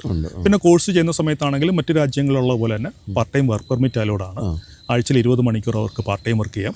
കോഴ്സിന് ശേഷം സ്റ്റേ ബാക്ക് ഉണ്ട്. അത് അണ്ടർ ഗ്രാജുവേറ്റ് പ്രോഗ്രാം ആണെന്നുണ്ടെങ്കിൽ 1 വർഷം സ്റ്റേ ബാക്കും, ഗ്രാജുവേഷൻ ലെവലിലുള്ള പ്രോഗ്രാം ആണെന്നുണ്ടെങ്കിൽ കോഴ്സ് കഴിഞ്ഞാൽ 2 വർഷത്തെ സ്റ്റേ ബാക്കും അവർക്കുണ്ട്. അപ്പോൾ ഇപ്പോൾ അയർലൻഡിൽ പോയിരിക്കുന്ന കുട്ടികളെ സംബന്ധിച്ചിടത്തോളം അവരെക്കുറിച്ച് നമ്മളൊരു പഠനം നടത്തി നോക്കുകയാണെങ്കിൽ പോയ കുട്ടികളാരും തന്നെ മടങ്ങി വരുന്നില്ല. ഇപ്പം നേരത്തെ വൈചാട്ടൻ ചോദിച്ച പോലെ UK പോയിട്ട് മടങ്ങി വരുന്നു എന്നുള്ളൊരു ക്വസ്റ്റ്യൻ അയർലൻഡിൻ്റെ കേസിൽ വരുന്നില്ല. അതായത് അവർക്ക് അവിടെ എംപ്ലോയ്മെൻറ്റ് ഫെസിലിറ്റീസ് ധാരാളം ഉള്ളത് കൊണ്ടായിരിക്കാം അവർക്ക് അവിടെ കോഴ്സ് കഴിഞ്ഞാൽ സ്റ്റേ ബാക്ക് ചെയ്യാനും സബ്സിക്വൻ്റ് ആയിട്ട് അവർക്ക് അവിടെ എംപ്ലോയ്മെൻറ്റിലേക്ക് മാറാനും സാധിക്കുന്നത്. അതുപോലെ ട്യൂഷൻ ഫീയുടെ കാര്യത്തിൽ അയർലൻഡ് എങ്ങനെ ഭയങ്കര എക്സ്പെൻസീവ് ആണോ? അത്ര എക്സ്പെൻസീവ് അല്ല. ഇന്ത്യൻ കറൻസിയിൽ നോക്കുകയാണെങ്കിൽ ഏതാണ്ടൊരു 12 lakhs തൊട്ട് മുകൾപോട്ടാണ് ട്യൂഷൻ ഫീസ് വരുന്നത്. അതുപോലെ IELTS പഠിച്ചിട്ട് വേണോ അവിടെ? IELTS നിർബന്ധമില്ല. പകരം ഡുലിംഗോ എന്ന് പറഞ്ഞിട്ട് അവരുടെ ഒരു ഇംഗ്ലീഷ് പ്രൊഫഷ്യൻസി അളക്കുന്ന ഒരു ടെസ്റ്റ് ഉണ്ട്. അത് ഉപയോഗിച്ചിട്ട് വേണമെങ്കിലും നമുക്ക് അഡ്മിഷൻ എടുക്കാം, പോകാം. IELTS ഉണ്ടെങ്കിൽ അത് തന്നെ യൂസ് ചെയ്യാൻ ഡുലിംഗോയുടെ ആവശ്യമില്ല അങ്ങനെ വരുമ്പോൾ. അതുപോലെ എങ്ങനെയാണ് നമ്മളിപ്പോൾ അയർലൻഡിലേക്ക് അപ്ലൈ ചെയ്യുന്നവരിൽ എത്ര % ഒക്കെയാണ് സക്സസ് റേറ്റ് ഉള്ളത്? ഫെയർ ഫ്യൂച്ചറിൽ 99% ആണ് വിസ സക്സസ് റേറ്റ്. പ്രൊവൈഡഡ് ഇപ്പം ഫിനാൻഷ്യൽ ഡോക്യുമെൻറ്റേഷനാണ് ഏറ്റവും പ്രധാനമായിട്ട് എംബസി വിസ ആപ്ലിക്കേഷൻ ടൈമിൽ നോക്കുന്നത്. ഇപ്പോൾ പ്രോപ്പറായിട്ട് നമുക്ക് ആവശ്യത്തിന് ഈ കോഴ്സിൻ്റെ ട്യൂഷൻ ഫീസിനും അതോടൊപ്പം തന്നെ ലീവിങ് എക്സ്പെൻസിനും അപ്പ് ആൻഡ് ഡൗൺ ട്രാവലിനും ഒക്കെയുള്ള ഫണ്ട് പ്രോപ്പറായിട്ടുള്ള ഡോക്യുമെൻറ്റേഷൻ ഉപയോഗിച്ചിട്ട് നമുക്ക് അവരുടെ മുൻപിൽ പ്രൂവ് ചെയ്യാൻ സാധിക്കുമെന്നുണ്ടെങ്കിൽ അത് ഫെയർ ഫ്യൂച്ചർ കൃത്യമായിട്ട് അതിൻ്റെ ഗൈഡൻസ് കുട്ടികൾക്ക് കൊടുക്കുന്നുണ്ട്. 99% ആണ് ഫെയർ ഫ്യൂച്ചറിൻ്റെ വിസ സക്സസ് റേറ്റ് നിലവിൽ അയർലൻഡിൽ പോകുന്ന കുട്ടികളെ സംബന്ധിച്ചിടത്തോളം. ശരി. അപ്പോൾ കാര്യം ഇങ്ങനെ പുതിയ രാജ്യങ്ങളൊക്കെ എമേർജ് ചെയ്ത് വരുന്നുണ്ടെങ്കിലും എപ്പോഴും പോകുന്നവരുടെ മനസ്സിൽ ആദ്യം വരുന്ന ഈ രാജ്യങ്ങളെന്ന് പറയുന്നത് നമ്മൾ ആദ്യം പറഞ്ഞ ബിഗ് ഫോർ തന്നെയായിരിക്കും. US, കാനഡയൊക്കെ തന്നെയായിരിക്കും. എന്തുകൊണ്ടാണ് ഈ പുതിയ രാജ്യങ്ങൾ ഇങ്ങനെ കൂടുതൽ കുട്ടികൾ പോയി തുടങ്ങിയത്? ഈ ബിഗ് ഫോർ രാജ്യങ്ങൾക്ക് എന്തെങ്കിലും ഒരു സെറ്റ് ബാക്ക് വന്നുകൊണ്ടാണോ, അവിടെ പോകുന്നതിന് ബുദ്ധിമുട്ട് വന്നുകൊണ്ടാണോ, എന്തായിരുന്നു സംഭവിച്ചത്? പുതിയ രാജ്യങ്ങളിലേക്ക് കുട്ടികൾ പോകാൻ തുടങ്ങിയത് ആ രാജ്യങ്ങൾ കൊണ്ടുവന്ന പുതിയ കുറേ ഇമിഗ്രേഷൻ നിയമങ്ങളും പിന്നെ അവിടെ ഇൻ്റർനാഷണൽ സ്റ്റുഡൻസിനെ വെൽക്കം ചെയ്യുന്നൊരു സിറ്റുവേഷൻ വന്നുകൊണ്ടാണ്. പക്ഷേ ബിഗ് ഫോറിനകത്തുള്ള രാജ്യങ്ങൾക്ക് ചിലപ്പോൾ ഒരു സെറ്റ് ബാക്ക് വന്നിട്ടുണ്ടോ എന്നൊരു സംശയം പൊതുവായിട്ടിപ്പോൾ ഉണ്ട്. അതിലിപ്പോൾ ആദ്യം എടുത്ത് പറയുന്നത് കാനഡയുടെ കാര്യത്തിലാണ്. കാനഡ ശരിക്കും പറഞ്ഞാൽ കോവിഡിന് ശേഷമാണ് വലിയൊരു ഒഴുക്ക് ഇൻ്റർനാഷണൽ സ്റ്റുഡൻസിൻ്റെ കാര്യത്തിൽ അവിടേക്ക് ഉണ്ടായത്. ഒരു സുനാമി പോലെയാണ് കുട്ടികൾ അങ്ങോട്ടേക്ക് പോയത്. പക്ഷേ അന്നേരം ഉണ്ടായ ചില അതിൻ്റെ നെഗറ്റീവ് ഇമ്പാക്ട്സ് എന്തായിരുന്നു വെച്ച് കഴിഞ്ഞാൽ, കോവിഡ് കഴിഞ്ഞപ്പം കനേഡിയൻ ഗവൺമെൻറ് അവിടെയുള്ള പബ്ലിക് യൂണിവേഴ്സിറ്റീസിനും പ്രൈവറ്റ് കോളേജുകളും തമ്മിലുള്ള ഒരു മ്യൂച്വൽ എഗ്രിമെൻറ്റിൽ പ്രകാരം പ്രൈവറ്റ് കോളേജസിലേക്കും കുട്ടികൾ പഠിക്കാനായിട്ട് വരാൻ പറ്റുന്നൊരു സൗകര്യം അവർ കൊടുത്തു. അപ്പോൾ ഈ ഇത്രമാത്രം കുട്ടികൾ പോയതിനകത്തൊരു ഭൂരിഭാഗം കുട്ടികളും ചെന്നത് പ്രൈവറ്റ് കോളേജസിലേക്കാണ്. പക്ഷേ പ്രൈവറ്റ് കോളേജ് ആണെങ്കിലും അവർ ഒരു PPP എന്ന് പറഞ്ഞാൽ, അതായത് പബ്ലിക് പ്രൈവറ്റ് പാർട്ട്ണർഷിപ്പ് എന്നാണ് അതിനെ പറയുന്നത്. അപ്പോൾ ഈ പ്രൈവറ്റ് കോളേജസിൽ പഠിക്കാൻ പോയ കുട്ടികളൊക്കെ തന്നെ അവിടെ പെട്ടെന്ന് അഡ്മിഷൻ കിട്ടുന്ന ടൈപ്പ് ഓഫ് കോഴ്സസ് ഉണ്ട്. അത് കൂടുതലും ഈ ജനറിക് കോഴ്സുകളാണ്. ബിസിനസ് മാനേജ്മെൻറ്റ്, ഹോസ്പിറ്റാലിറ്റി മാനേജ്മെൻറ്റ് അല്ലെങ്കിൽ കളിനറി പോലുള്ള കോഴ്സുകൾക്കാണ് അവർ കൂടുതലും വരുമ്പോൾ. പക്ഷേ ഇത്രമാത്രം കുട്ടികൾ ഈ ഒരു പ്രൈവറ്റ് കോളേജ് പഠിക്കാൻ പോകുമ്പം ആ കോളേജിൻ്റെ പഠന നിലവാരം എന്താണെന്നോ അവിടെ പഠിപ്പിക്കുന്ന ഫാക്കൽറ്റീസ് ഏത് തരത്തിലുള്ളവരാണെന്നോ ഒന്നും ഒരു വ്യക്തമായ ധാരണയോ ഒരു റിസർച്ചോ ഹോംവർക്കുകളോ ഒന്നും നടത്താതെയാണ് ഈ കുട്ടികൾ പോയതും ആ കുട്ടികളെ അങ്ങോട്ടേക്ക് ഈ നാട്ടിലെ പല ഏജൻസികളും അയക്കുകയും ചെയ്തത്. ഞങ്ങൾ അപ്പോഴും പബ്ലിക് യൂണിവേഴ്സിറ്റീസിലും പബ്ലിക് കോളേജസിലും മാത്രമേ ഫെയർ ഫ്യൂച്ചറിൽ നിന്ന് കുട്ടികളെ അയക്കുന്നുണ്ടായിരുന്നുള്ളൂ. മാത്രമല്ല പല സ്റ്റുഡൻസും പേരൻസും നമ്മളോട് വന്നിട്ട് അവിടെയുള്ള ഈ പ്രൈവറ്റ് കോളേജസിൽ ഈവൻ IELTS പോലും ഇല്ലാതെ അഡ്മിഷൻ കിട്ടുമല്ലോ, ഞങ്ങൾക്കത് അറേഞ്ച് ചെയ്ത് തരാമെന്ന് വെച്ചാൽ നമ്മളവരെ വിലക്കിയിട്ടുള്ളതുമാണ്. അപ്പോൾ ഇപ്പോഴത്തെ അവസ്ഥയിൽ കാനഡയിൽ പഠിക്കാൻ പോവുകയാണെങ്കിൽ ഏത് കോഴ്സുകൾ എടുക്കുന്നതാണ് ബെസ്റ്റ്? അത് ഏറ്റവും ഇമ്പോർട്ടൻ്റ് ആയിട്ടുള്ളൊരു ക്വസ്റ്റ്യനാണ് ഇപ്പോൾ ഈ ചോദിച്ചത്. കാരണം നമ്മളിപ്പോൾ ഒരു യൂണിവേഴ്സിറ്റിയുടെ കോഴ്സ് ലിസ്റ്റ് എടുത്ത് നോക്കിക്കഴിഞ്ഞാൽ 100 കണക്കിന് പ്രോഗ്രാംസ് നമുക്കതിനകത്ത് കാണാൻ പറ്റും. പക്ഷേ ഇൻ്റർനാഷണൽ സ്റ്റുഡൻറ്റ് വിസയിൽ അവിടെ പഠിക്കാൻ പോകാനും പഠിച്ച ശേഷം ഒരു എംപ്ലോയ്മെൻറ്റും കൂടെ മനസ്സിൽ കണ്ടുകൊണ്ടാണ് ഒരു സ്റ്റുഡൻറ്റ് ഇപ്പം കാനഡയിൽ വരുന്നതെങ്കിൽ ഈ ഞാൻ നേരത്തെ പറഞ്ഞ യൂണിവേഴ്സിറ്റിയുടെ പ്രോഗ്രാം ലിസ്റ്റ് നോക്കിക്കഴിഞ്ഞാൽ അതിലെ എല്ലാ പ്രോഗ്രാംസിനും കോഴ്സ് കഴിഞ്ഞാൽ സ്റ്റേ ബാക്ക് ഉണ്ടാവില്ല. ഫോർ എക്സാമ്പിൾ, ഇന്ത്യയിൽ നിന്നിപ്പം ഒരു BCom കഴിഞ്ഞൊരു സ്റ്റുഡൻറ്റ് നേരത്തെ ആണെന്നുണ്ടെങ്കിൽ BCom കഴിഞ്ഞ സ്റ്റുഡൻസിന് അവരുടെ ബിസിനസ് പ്രോഗ്രാംസ് നോക്കിക്കഴിഞ്ഞാൽ കാണുന്ന ഏത് കോഴ്സിന് അഡ്മിഷൻ എടുത്താലും കോഴ്സിന് ശേഷം സ്റ്റേ ബാക്ക് കിട്ടുമായിരുന്നു. ഇപ്പോൾ അത് മാറിയിട്ട് കനേഡിയൻ ഗവൺമെൻറ് അവരുടെ ഹ്യൂമൻ റിസോഴ്സ് ഡിപ്പാർട്ട്മെൻറ്റ് ഏതൊക്കെ ഏരിയാസിലാണോ കാനഡയിൽ മാൻ പവർ ഷോർട്ടേജ് ഉള്ളത് ആ ഏരിയാസിലുള്ള കോഴ്സ് അല്ലെങ്കിൽ ആ ഏരിയയിൽ ജോലി ചെയ്യാൻ പറ്റുന്ന തരത്തിലുള്ള നോളജ് ഡെവലപ്പ് ചെയ്യാൻ സഹായിക്കുന്ന ടൈപ്പ് ഓഫ് കോഴ്സുകൾ ഏതൊക്കെയാണെന്നുള്ളത് അവർ അതിനകത്തുനിന്ന് ഫിൽട്ടർ ചെയ്തിട്ടുണ്ട്. അപ്പോൾ അങ്ങനെ ഉള്ള കോഴ്സുകൾക്കായിരിക്കും കോഴ്സിന് ശേഷം അതിനെ കോഡ് ചെയ്യുക അല്ലെങ്കിൽ പോസ്റ്റ് ഗ്രാജുവേറ്റ് വർക്ക് പെർമിറ്റ് ഉള്ള കോഴ്സുകൾ എന്നൊക്കെയാണ് അതിനെ ടെക്നിക്കലി പറയുന്നത്. അപ്പോൾ ഇന്ത്യയിൽ നിന്ന് ഇപ്പോൾ ഒരു സ്റ്റുഡൻറ്റ് കോഴ്സ് പഠിക്കാൻ പോകുന്നു, കോഴ്സിന് ശേഷം അവർക്കവിടെ സ്റ്റേ ബാക്ക് ഉദ്ദേശിച്ചിട്ടുള്ളൊരു സ്റ്റുഡൻ്റ് ആണെങ്കിൽ, ഇപ്പോൾ നേരത്തെ പറഞ്ഞല്ലോ BCom കഴിഞ്ഞൊരു സ്റ്റുഡൻ്റ് ആണെങ്കിൽ അവർക്ക് എല്ലാ ബിസിനസ് പ്രോഗ്രാംസിനും സ്റ്റേ ബാക്ക് കിട്ടില്ല. പകരം സെലക്ട് ചെയ്തിട്ടുള്ള പ്രോഗ്രാംസ് ഉണ്ടാവും. ആരാണ്? Human resource department of Canadian government. അവർ പറഞ്ഞിരിക്കുന്ന ടൈപ്പ് ഓഫ് കോഴ്സുകൾ അതിനകത്ത് യൂണിവേഴ്സിറ്റി തന്നെ കോഡ് ചെയ്തിട്ടുണ്ടാവും. എക്സാമ്പിളായിട്ട് പറയുകയാണെന്നുണ്ടെങ്കിൽ സപ്ലൈ ചെയിൻ മാനേജ്മെൻറ്റ്, അല്ലെന്നുണ്ടെങ്കിൽ insurance related programmes, then business analytics, data science പോലെയുള്ള പ്രോഗ്രാംസ് ഉണ്ട്. ഇതൊക്കെയാണെങ്കിൽ ബിസിനസ് പ്രോഗ്രാംസ് പഠിക്കാൻ പോകുന്ന കുട്ടികൾക്ക് ഇങ്ങനെയുള്ള കോഴ്സ് ആണെങ്കിൽ അവർക്ക് സ്റ്റേ ബാക്ക് കിട്ടും. അല്ലാതുള്ള പ്രോഗ്രാംസ് പഠിക്കാൻ പോയിട്ട് കാര്യമില്ല. അപ്പോൾ അങ്ങനെയുള്ള സ്റ്റേ ബാക്കുള്ള പ്രോഗ്രാംസ് ഒക്കെ തന്നെ ഇനി ഒരു പ്രൈവറ്റ് കോളേജിലും ഇല്ല, പബ്ലിക് യൂണിവേഴ്സിറ്റീസിൽ മാത്രമേ ഉള്ളൂ. സെയിം തന്നെയായിരിക്കും മറ്റ് ഏരിയയിൽ. ഇപ്പോൾ നമ്മൾ നേഴ്സിങ്ങിൻ്റെ കോഴ്സ് എടുത്തു കഴിഞ്ഞാൽ, അല്ലെന്നുണ്ടെങ്കിൽ കമ്പ്യൂട്ടർ സയൻസിൻ്റെ പ്രോഗ്രാംസ് എടുത്തു കഴിഞ്ഞാൽ, എഞ്ചിനീയറിങ്ങിൻ്റെ പ്രോഗ്രാംസ് എടുത്തു കഴിഞ്ഞാൽ, ഇതിനകത്തെല്ലാം തന്നെ ഏതൊക്കെ പ്രോഗ്രാംസിനാണ് സ്റ്റേ ബാക്ക് കിട്ടുന്നുള്ള യൂണിവേഴ്സിറ്റിയുടെ വെബ്സൈറ്റിൽ തന്നെ നമുക്ക് കാണാൻ സാധിക്കും. അതുകൊണ്ടുള്ള ഒരു ഗുണം എന്താണെന്ന് വെച്ചാൽ ഇപ്പോൾ കുട്ടികളെ സംബന്ധിച്ചിടത്തോളം കൃത്യമായിട്ടുള്ള ഒരു ധാരണയോടുകൂടി അവർക്ക് കാനഡയിൽ പഠിക്കാൻ പോകാം. അതായത് കോഴ്സ് കഴിഞ്ഞാൽ എനിക്ക് ഇന്ന കോഴ്സ് പഠിച്ചാൽ സ്റ്റേ ബാക്ക് കിട്ടും, ഇന്ന കോഴ്സിന് സ്റ്റേ ബാക്ക് ഇല്ല എന്ന് അവർക്ക് മനസ്സിലാക്കാനായിട്ട് പറ്റും. പക്ഷേ അത് കൺസൾട്ടൻ്റ് ആണ് സ്റ്റുഡൻറ്റിന് അത് കാണിച്ചു കൊടുക്കേണ്ടത്, പറഞ്ഞ് മനസ്സിലാക്കി കൊടുക്കണം. അപ്പോൾ എന്ത് പറ്റുമെന്ന് വെച്ച് കഴിഞ്ഞാൽ സ്റ്റുഡൻറ്റ് നാളെ പോയിട്ട് എനിക്ക് ജോലി കിട്ടുന്നില്ല അല്ലെങ്കിൽ എനിക്ക് വർക്ക് പെർമിറ്റ് കിട്ടുന്നില്ല എന്നൊരു സിറ്റുവേഷനിലേക്ക് അവർക്ക് പോവാതെ തന്നെ കൃത്യമായിട്ട് കാര്യങ്ങൾ മുൻകൂട്ടി പ്ലാൻ ചെയ്തുകൊണ്ട് പോകാൻ സാധിക്കുന്ന തരത്തിലേക്ക് ഇത് മാറി. ഒപ്പം മറ്റൊരു കാര്യം, എംപ്ലോയ്മെൻറ്റ് സക്സസ് റേറ്റും വളരെ കൂടി. അതുകൊണ്ട് തന്നെ കാരണം അവിടെ മാൻ പവർ ഷോർട്ടേജ് ഉള്ളൊരു ഏരിയയിലേക്കാണ് ഇങ്ങനെ ഒരു കോഴ്സ് കഴിഞ്ഞ ഒരു ഇൻ്റർനാഷണൽ സ്റ്റുഡൻറ്റ് വിസയിൽ വരുന്നത്, അല്ലെങ്കിൽ കേരളത്തിൽ നിന്ന് പോയിരിക്കുന്ന ഒരു കുട്ടി അങ്ങനെയുള്ള ഒരു ക്വാളിഫിക്കേഷൻ അറ്റൈൻ ചെയ്യുമ്പോൾ അവരെ അന്വേഷിച്ച് എംപ്ലോയേഴ്സ് വരുന്ന ഒരു സിറ്റുവേഷൻ നമുക്ക് കാണാൻ പറ്റും.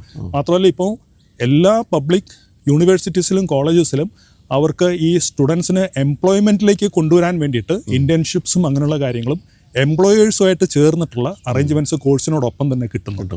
അതും അവർക്ക് ഈ പറയുന്ന പോലെ ജോബിന് അവർക്ക് വളരെയധികം ഹെൽപ്ഫുൾ ആയിട്ടുള്ള ഒരു സിറ്റുവേഷൻ കാനഡയിൽ ഇപ്പം കൊണ്ടുവന്നിട്ടുണ്ട്. വളരെ പോസിറ്റീവ് ആയിട്ടുള്ള കാര്യം ശരിക്കും പറഞ്ഞാൽ സംഭവിച്ചത്. കുട്ടികളുടെ എണ്ണം ഇത്തിരി കുറഞ്ഞിട്ടുണ്ടാകാം, എങ്കിൽ പോലും ഡ്രാസ്റ്റിക് ആയിട്ട് കുറഞ്ഞു. ഞാൻ നേരത്തെ പറഞ്ഞല്ലോ, സുനാമി പോലെ കുട്ടികൾ കാനഡയിൽ പോയത് ഇപ്പം തീർന്നു. ഇപ്പം ഏറ്റവും സെലക്റ്റീവ് ആയിട്ടുള്ള കുട്ടികൾക്കാണ് അവിടെ അഡ്മിഷൻ കിട്ടുന്നത്.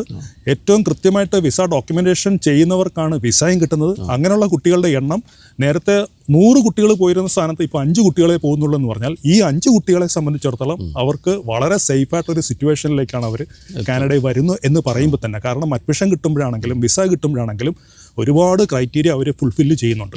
അതിൽ ഏറ്റവും പ്രധാനപ്പെട്ട കാര്യം ഞാൻ തുടക്കത്തിൽ പറഞ്ഞതുപോലെ തന്നെ അവിടുത്തെ മാൻ പവർ റിക്വയർമെൻറ്റ് അനുസൃതമായിട്ടുള്ള കോഴ്സുകൾ സെലക്ട് ചെയ്യുന്നതിൽ കൂടി അവരുടെ കോഴ്സ് കഴിഞ്ഞാലുള്ള ജോബ് ചാൻസസും 10 മടങ്ങായിട്ട് ഇപ്പോൾ കൂടി.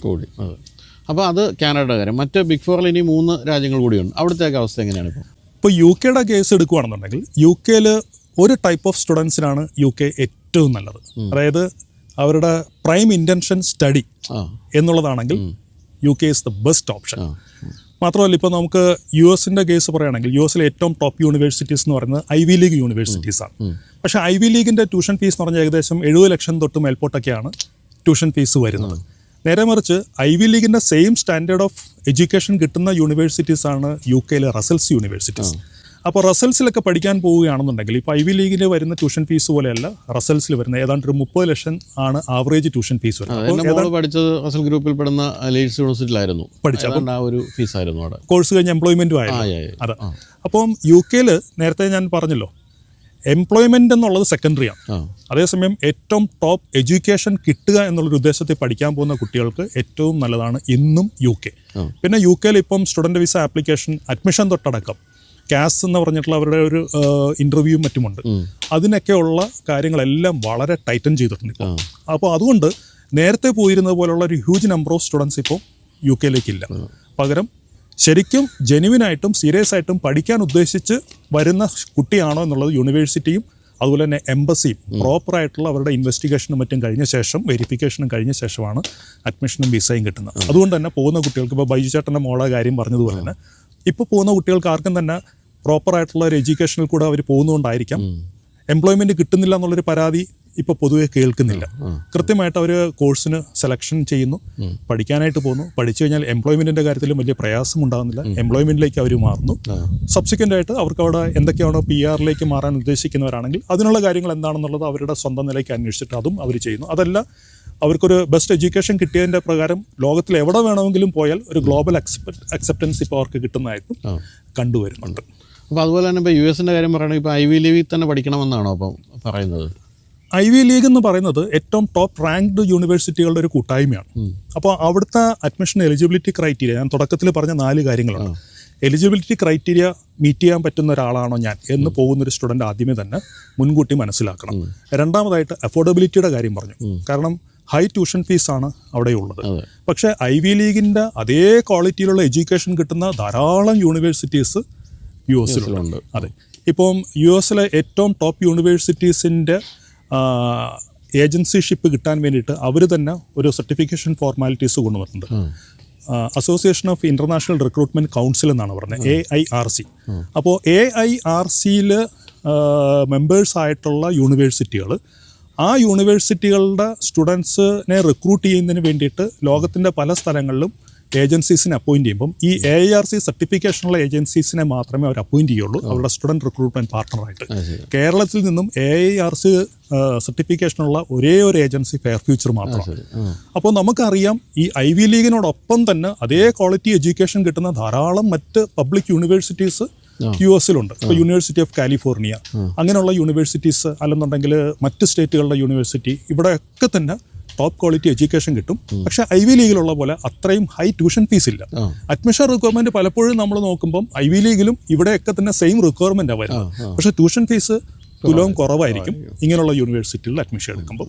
പിന്നെ അവർക്ക് കോഴ്സിന് ശേഷം OPT എന്ന് പറഞ്ഞിട്ട് ഓപ്ഷണൽ പ്രാക്ടിക്കൽ ട്രെയിനിങ് പീരീഡ് എന്ന് പറഞ്ഞിട്ട് 3 കൊല്ലത്തെ സ്റ്റേ ബാക്ക് കിട്ടും. സ്റ്റെം കാറ്റഗറിയിലുള്ള കോഴ്സാണ് ചെയ്യുന്നതെങ്കിൽ. സ്റ്റെം എന്ന് പറഞ്ഞാൽ സയൻസ്, ടെക്നോളജി, എഞ്ചിനീയറിംഗ്, മാത്തമാറ്റിക്സ്. ഇപ്പോൾ നേരത്തെ ബിസിനസ് പ്രോഗ്രാമിന് പോകുന്ന കുട്ടികളുണ്ടായിരുന്നു. അപ്പോൾ അങ്ങനെയുള്ള കോഴ്സുകൾ പൊതുവെ സ്റ്റെമ്മിനകത്ത് വരികയില്ലായിരുന്നു. പക്ഷേ ഇപ്പം ബിസിനസ് പ്രോഗ്രാംസിനകത്തും സ്റ്റെം റിലേറ്റഡ് MBA തന്നെ സ്റ്റെമ്മിനകത്ത് വരുന്ന MBA പ്രോഗ്രാംസ് ഉണ്ട്. ഇപ്പോൾ for example data science, business analytics പോലുള്ള കോഴ്സസ് ഉണ്ട്. അപ്പോൾ US അങ്ങനെയുള്ള കോഴ്സുകൾ എടുക്കുന്ന കുട്ടികൾക്ക് കോഴ്സിന് ശേഷം 3 കൊല്ലത്തെ സ്റ്റേ ബാക്ക് കിട്ടും. അതുപോലെ തന്നെ ഇപ്പം US പോകുന്നതിൻ്റെ കൂട്ടത്തിൽ ഏറ്റവും ടോപ്പായിട്ടുള്ളൊരു സ്റ്റഡി ഏരിയയാണ് നേഴ്സിംഗ് പ്രോഗ്രാം. നേഴ്സിംഗ് പ്രോഗ്രാം പഠിക്കാൻ പോകുന്ന കുട്ടികൾക്ക് കിട്ടുന്നൊരു പ്ലസ് പോയിന്റ്, അവിടെ 4 ഇയർ BSc നേഴ്സിംഗ് നമുക്ക് ഇവിടുന്ന് +2 കഴിഞ്ഞാൽ ഡയറക്റ്റ് ആയിട്ട് പോകാം. അപ്പോൾ ഈ 4 ഇയർ BSc നേഴ്സിങ്ങിന് പലപ്പോഴും നമ്മുടെയൊക്കെ ധാരണ വലിയ ട്യൂഷൻ ഫീസ് വരുന്നത് അങ്ങനെയില്ല. ഇപ്പം ഫെയർ ഫീച്ചറിൽ നിന്ന് ധാരാളം കുട്ടികൾ യൂണിവേഴ്സിറ്റി ഓഫ് സൗത്ത് ഡക്കോട്ടയിൽ BSc നേഴ്സിങ്ങിന് പോകുന്നുണ്ട്.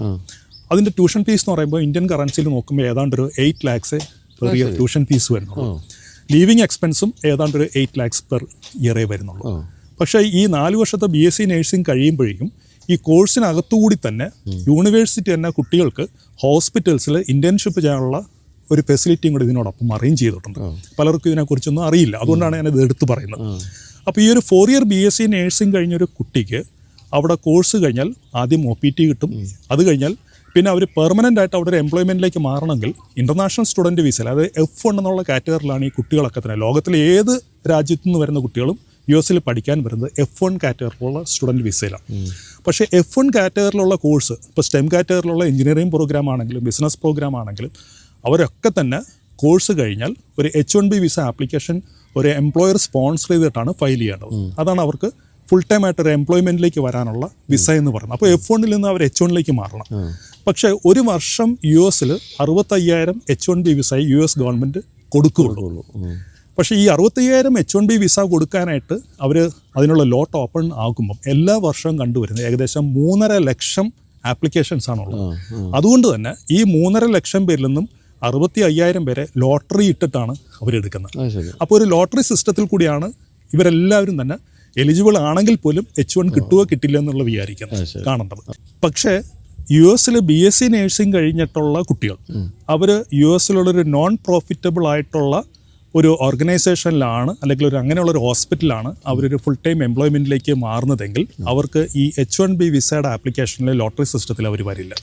അവർക്ക് ഡയറക്റ്റ് ആയിട്ട് H1B കൊടുക്കാനുള്ളൊരു സൗകര്യം US ഗവൺമെൻറ് അവിടെ ക്രമീകരിച്ചിട്ടുണ്ട്. മാത്രമല്ല ഞാനിപ്പോൾ പഠിക്കാൻ പോയ ഒരു സ്റ്റേറ്റാണ് US ഏതാണ്ട് ഒരു 35 വർഷങ്ങൾക്ക് മുമ്പ് സൗത്ത് ഡക്കോട്ട. സൗത്ത് ഡക്കോട്ടയിലെ യൂണിവേഴ്സിറ്റി ഓഫ് സൗത്ത് ഡക്കോട്ടയിലേക്കാണ് ഫെയർ ഫീച്ചറിൽ നിന്നും കുട്ടികളിപ്പം BSc നേഴ്സിംഗ് പഠിക്കാൻ പോകുന്നത്. കഴിഞ്ഞ ഇൻടേക്കിൽ പോയ കുട്ടികൾക്ക് 100% വിസ സക്സസ് ആണ്. അതും +2 കഴിഞ്ഞ് പോയ കുട്ടികളാണ്. അപ്പോൾ +2 കഴിഞ്ഞിട്ട് BSc നേഴ്സിങ്ങിന് 100% വിസ സക്സസ്സോട് കൂടിയിട്ട് ആ കുട്ടികൾക്ക് പഠിക്കാൻ പോയി എന്നുള്ളത് മാത്രമല്ല, ഈ കുട്ടികൾക്ക് എംപ്ലോയ്മെൻറ്റ് പോസിബിലിറ്റി എന്താണ് ആ സ്റ്റേറ്റിൽ നിന്നുള്ളതും കൂടി നമ്മളൊന്ന് അറിഞ്ഞിരിക്കണം. 2000 നേഴ്സസിൻ്റെ വേക്കൻസീസാണ് ഫില്ലാവാതെ ഈ സൗത്ത് ഡക്കോട്ട സ്റ്റേറ്റിൽ മാത്രം ഇപ്പോൾ ഉള്ളത്. അപ്പോൾ US ബാക്കിയുള്ള 52 സ്റ്റേറ്റിൻ്റെ കാര്യം കൂടെ ഒന്ന് ആലോചിച്ച് നോക്കുക. എല്ലാ സ്റ്റേറ്റിലും ഇത് തന്നെയാണ് ഇപ്പോഴത്തെ അവസ്ഥ. കാരണം സഫീഷ്യൻ്റ് ആയിട്ടുള്ള നേഴ്സസിൻ്റെ കുറവ് അവർക്ക് ഫുൾഫില്ല് ചെയ്യണമെന്നുണ്ടെങ്കിൽ ഇൻ്റർനാഷണൽ സ്റ്റുഡൻറ്റ് വിസയിൽ വരുന്ന BSc നേഴ്സിംഗ് കഴിഞ്ഞ കുട്ടികൾക്ക് അവർക്ക് വലിയ കടമ്പകളില്ലാതെ തന്നെ H1B വിസയിലേക്ക് വരാൻ സാധിക്കുന്ന തരത്തിൽ അവിടുത്തെ ഇമിഗ്രേഷൻ നിയമങ്ങളിൽ വരെ മാറ്റം വരുത്തുന്നു. ഇത് എത്ര പേർക്ക് അറിയാം? ഇപ്പോൾ അത് പറഞ്ഞനുസരിച്ചാണെങ്കിൽ 4 വർഷം പഠിക്കാൻ വേണ്ടി 65 ലക്ഷം രൂപയുള്ളൂ. 65 ലക്ഷം രൂപയ്ക്ക് പഠിച്ച് അവിടെ തന്നെ ജോലി കിട്ടാവുന്നൊരു സാധ്യതയാണ്. മാത്രമല്ല കോഴ്സിന് ശേഷം അവർക്കൊരു നേഴ്സായിട്ട് ഒരു എംപ്ലോയ്മെൻറ്റിലേക്ക് വന്നാൽ അവർക്ക് കിട്ടുന്ന വരുമാനത്തിൻ്റെ ഒരു കണക്ക് നമ്മൾ നോക്കുവാണെങ്കിൽ ഏതാണ്ട് ഇന്ത്യൻ കറൻസിയിൽ ഒരു ഫുൾ ടൈം നേഴ്സായി കഴിഞ്ഞാൽ പെർ ഇയർ ഒരു 75 lakhs മുതൽ 1 crore വരെ അവർക്ക് ഏണിംഗ് പൊട്ടൻഷ്യലാണ് ഒരു നേഴ്സിംഗ് പ്രൊഫഷനിലേക്ക് US വന്നു കഴിഞ്ഞാൽ അവർക്കുണ്ടാകുന്നത്. എൻ്റെ തന്നെ പല ഫ്രണ്ട്സിൻ്റെയും വൈഫ്സ് അവരിപ്പം നേഴ്സസായിട്ട് അവിടെ വന്ന ശേഷം ഹസ്ബൻഡ്സിനേക്കാളിലും വലിയ വരുമാനമാണ് ഇപ്പോൾ അവർക്ക് അവിടെ ഉള്ളത്. അപ്പോൾ ഹൈലി പൊട്ടൻഷ്യൽ ആയിട്ടുള്ള ഒരുപാട് സ്റ്റഡി ഏരിയാസിൽ US അതുകൊണ്ട് ഐവി ലീഗ് എന്ന് പറഞ്ഞ് മാത്രം നമ്മൾ അതിനെ കാണേണ്ട ആവശ്യമില്ല. ഐവി ലീഗിനോടൊപ്പം തന്നെ കിടനിൽക്കുന്ന ടൈപ്പ് ഓഫ് സ്റ്റഡി പ്രോഗ്രാംസ് കിട്ടുന്ന ധാരാളം മറ്റ് യൂണിവേഴ്സിറ്റീസ് ഉണ്ട്. നമുക്ക് ലെസറായിട്ടുള്ളൊരു ട്യൂഷൻ ഫീസിൽ അവിടെ പഠിക്കാം, പ്രോപ്പറായിട്ടുള്ള കോഴ്സ് സെലക്ട് ചെയ്യുക. ഏത് ടൈപ്പ് കോഴ്സ് എടുത്താലും സ്റ്റെം കാറ്റഗറി ആണെങ്കിൽ 3 വർഷത്തെ സ്റ്റേ ബാക്ക് കിട്ടും. ആ സമയത്ത് H1B വിസയുടെ ആവശ്യമില്ല. അതിനുശേഷം പിന്നെ അവിടെ വർക്ക് ചെയ്യണമെന്നുണ്ടെങ്കിലാണ് H1Bയിലേക്ക് മാറേണ്ടത്.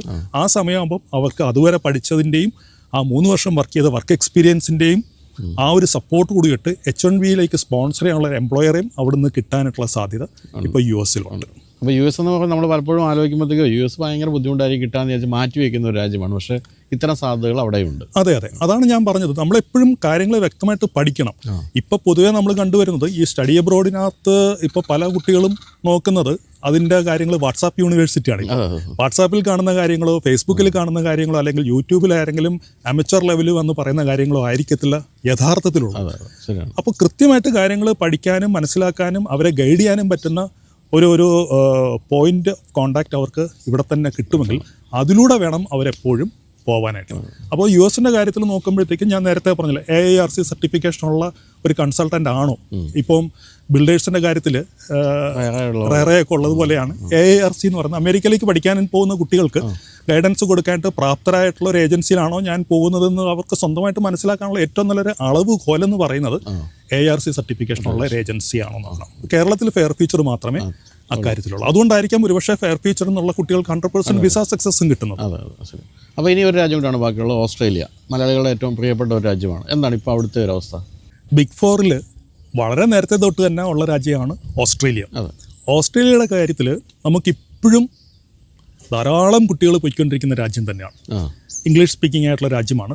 ഏറ്റവും നല്ല സ്റ്റഡി ഏരിയാസും ദെൻ അതിനുശേഷം എംപ്ലോയ്മെൻറ്റ് കിട്ടാനും പറ്റുന്ന പ്രോഗ്രാംസിൻ്റെ ഏരിയ എന്ന് പറയുന്ന ഒന്ന് IT, then nursing, business management programme, computer science, ഇങ്ങനെയുള്ള പ്രോഗ്രാംസാണ് ഇപ്പോഴും അവിടെ ഏറ്റവും നല്ല രീതിയിൽ സ്റ്റുഡൻസിന് അഡ്മിഷൻ കിട്ടാനാണെങ്കിലും കോഴ്സ് കഴിഞ്ഞാൽ ജോലി കിട്ടാനാണെങ്കിലും ഏറ്റവും ഉചിതമായിട്ടുള്ള കോഴ്സുകളെന്ന് പറഞ്ഞാൽ ഇതൊക്കെ തന്നെയാണ്. പിന്നെ മറ്റൊരു കാര്യമുള്ള വെച്ചാൽ ഓസ്ട്രേലിയയിൽ അവർക്ക് PR ഫ്രണ്ട്ലി ആയിട്ടുള്ള രാജ്യം തന്നെയാണ്. പ്രൊവൈഡഡ് നമ്മൾ ഏത് പ്രൊവിൻസിൽ, കാരണം ഈ പറഞ്ഞ പോലെ പല ഏരിയാസ് ഉണ്ട്. അപ്പോൾ അതിലെ ഓരോ ഏരിയാസിൻ്റെയും അവിടുത്തെ റിക്വയർമെൻറ്റ് എന്തൊക്കെയാണെന്നുള്ളതൊക്കെ ഈ PR ആപ്ലിക്കേഷൻ സമയത്ത് അവരത് കൺസിഡർ ചെയ്യുന്നുണ്ട്. അപ്പോൾ കുട്ടികളെ സംബന്ധിച്ചിടത്തോളം അവർക്ക് സെറ്റിൽമെൻറ്റും കൂടെ ഉദ്ദേശിച്ചിട്ടാണ് അവർ പോകുന്നതെങ്കിൽ അതിനും അനുകൂലമായിട്ടുള്ള നിയമങ്ങൾ ഓസ്ട്രേലിയയിൽ ഇപ്പോൾ ഉണ്ട്. പക്ഷേ നിലവിൽ ഇപ്പോൾ ഉള്ള വിസ ആപ്ലിക്കേഷൻ മറ്റും ഫയൽ ചെയ്യുമ്പം കൃത്യമായിട്ടുള്ള ഫിനാൻഷ്യൽ ഡോക്യുമെൻറ്റേഷൻസ് അവിടെ ഉണ്ടായിരിക്കണം. പേരൻസിൻ്റെ സ്പോൺസറിങ്ങിലാണ് അവർ പോകുന്നതെങ്കിൽ പേരൻസിന് IT റിട്ടേൺസ് ഫയൽ ചെയ്ത ഡോക്യുമെൻറ്റ്സ് കാണിക്കാനുണ്ടാവണം. മിനിമം ഒരു 14 to 15 lakhs ഇൻകം അവർക്കുണ്ടെന്നുള്ളത് തെളിയിക്കുന്ന ഡോക്യുമെൻറ്റ്സ് IT റിട്ടേൺസിലും മറ്റും അല്ലെങ്കിൽ അവരുടെ സാലറി ഷീറ്റ്സിലും മറ്റും അതൊക്കെ ഉണ്ടായിരിക്കണം. ദെൻ കോഴ്സ് കഴിഞ്ഞാൽ അവർക്ക് അണ്ടർ ഗ്രാജുവേറ്റ് പ്രോഗ്രാം ആണെന്നുണ്ടെങ്കിൽ 2 വർഷത്തെ സ്റ്റേ ബാക്കും, മാസ്റ്റേഴ്സ് ലെവൽ പ്രോഗ്രാംസ് ആണെന്നുണ്ടെങ്കിൽ 3 വർഷത്തെ സ്റ്റേ ബാക്കും കിട്ടും. പിന്നെ PR ആപ്ലിക്കേഷനൊക്കെ അതിലൂടെ തന്നെ അവർക്ക് ഫയൽ ചെയ്ത് മുന്നോട്ട് പോയിട്ട് PR-ലേക്ക് മാറാനായിട്ട് സാധിക്കും. മാസ്റ്റേഴ്സിന് പോകുന്ന കുട്ടികളാണെന്നുണ്ടെങ്കിൽ അവർക്ക് അവരുടെ സ്പൗസിനെയും കൂടെ കൊണ്ടുപോകാൻ പറ്റും. അവർക്ക് ഓപ്പൺ വർക്ക് പെർമിറ്റ് ആണ്. അപ്പോൾ അതുകൊണ്ടുള്ള ഗുണം എന്താണെന്ന് വെച്ചാൽ അവർക്ക് എനി ടൈപ്പ് ഓഫ് ജോബ്സ് ഓസ്ട്രേലിയയിൽ ചെയ്യാം. അപ്പോൾ കോഴ്സ് ചെയ്യുന്ന സ്റ്റുഡൻറ്റിൻ്റെ ഒരു ഫിനാൻഷ്യൽ സപ്പോർട്ടിന് വേണ്ടിയിട്ട് ഈ സ്പൗസ് വർക്ക് ചെയ്യാനുള്ളൊരു സൗകര്യം അവർക്ക് അവിടെ ഉപയോഗിക്കാനായിട്ട് സാധിക്കും. അപ്പോൾ ഇത്തരം രാജ്യങ്ങളല്ലാതെ ഇനിയിപ്പോൾ ഏതാണ് സജസ്റ്റ് ചെയ്യാൻ പറ്റുന്ന ഒരു പുതിയ രാജ്യമുള്ളത്? ഇപ്പോഴത്തെ ഒരു പുതിയ ട്രെൻഡായിട്ട് വന്നിരിക്കുന്നത് ഓസ്ട്രിയയാണ്. യൂറോപ്പിൽ ഓസ്ട്രിയയുടെ ഒരു അഡ്വാൻറ്റേജ് എന്ന് പറഞ്ഞാൽ ഫ്രീ എഡ്യൂക്കേഷനാണ്. ജർമ്മനിയുടെ കാര്യം പറഞ്ഞതുപോലെ തന്നെ അവിടെയുള്ള പബ്ലിക് യൂണിവേഴ്സിറ്റീസിൽ അഡ്മിഷൻ കിട്ടാനുള്ള ക്രൈറ്റീരിയ കൃത്യമായിട്ട് മീറ്റ് ചെയ്യുന്ന സ്റ്റുഡൻസിന് ട്യൂഷൻ ഫീസ് ഇല്ലാതെ അവിടെ പഠിക്കാനായിട്ട് പോകാൻ പറ്റും. ധാരാളം സ്റ്റുഡൻസിൻ്റെ ആപ്ലിക്കേഷൻസ് ഇപ്പോൾ ഓസ്ട്രേലിയയിലേക്ക് മൂവ് ചെയ്ത് തുടങ്ങി. ഓസ്ട്രിയ ഇപ്പം വലിയൊരു ഹോട്ട് ഡെസ്റ്റിനേഷനായിട്ട് മാറിക്കഴിഞ്ഞിരിക്കും.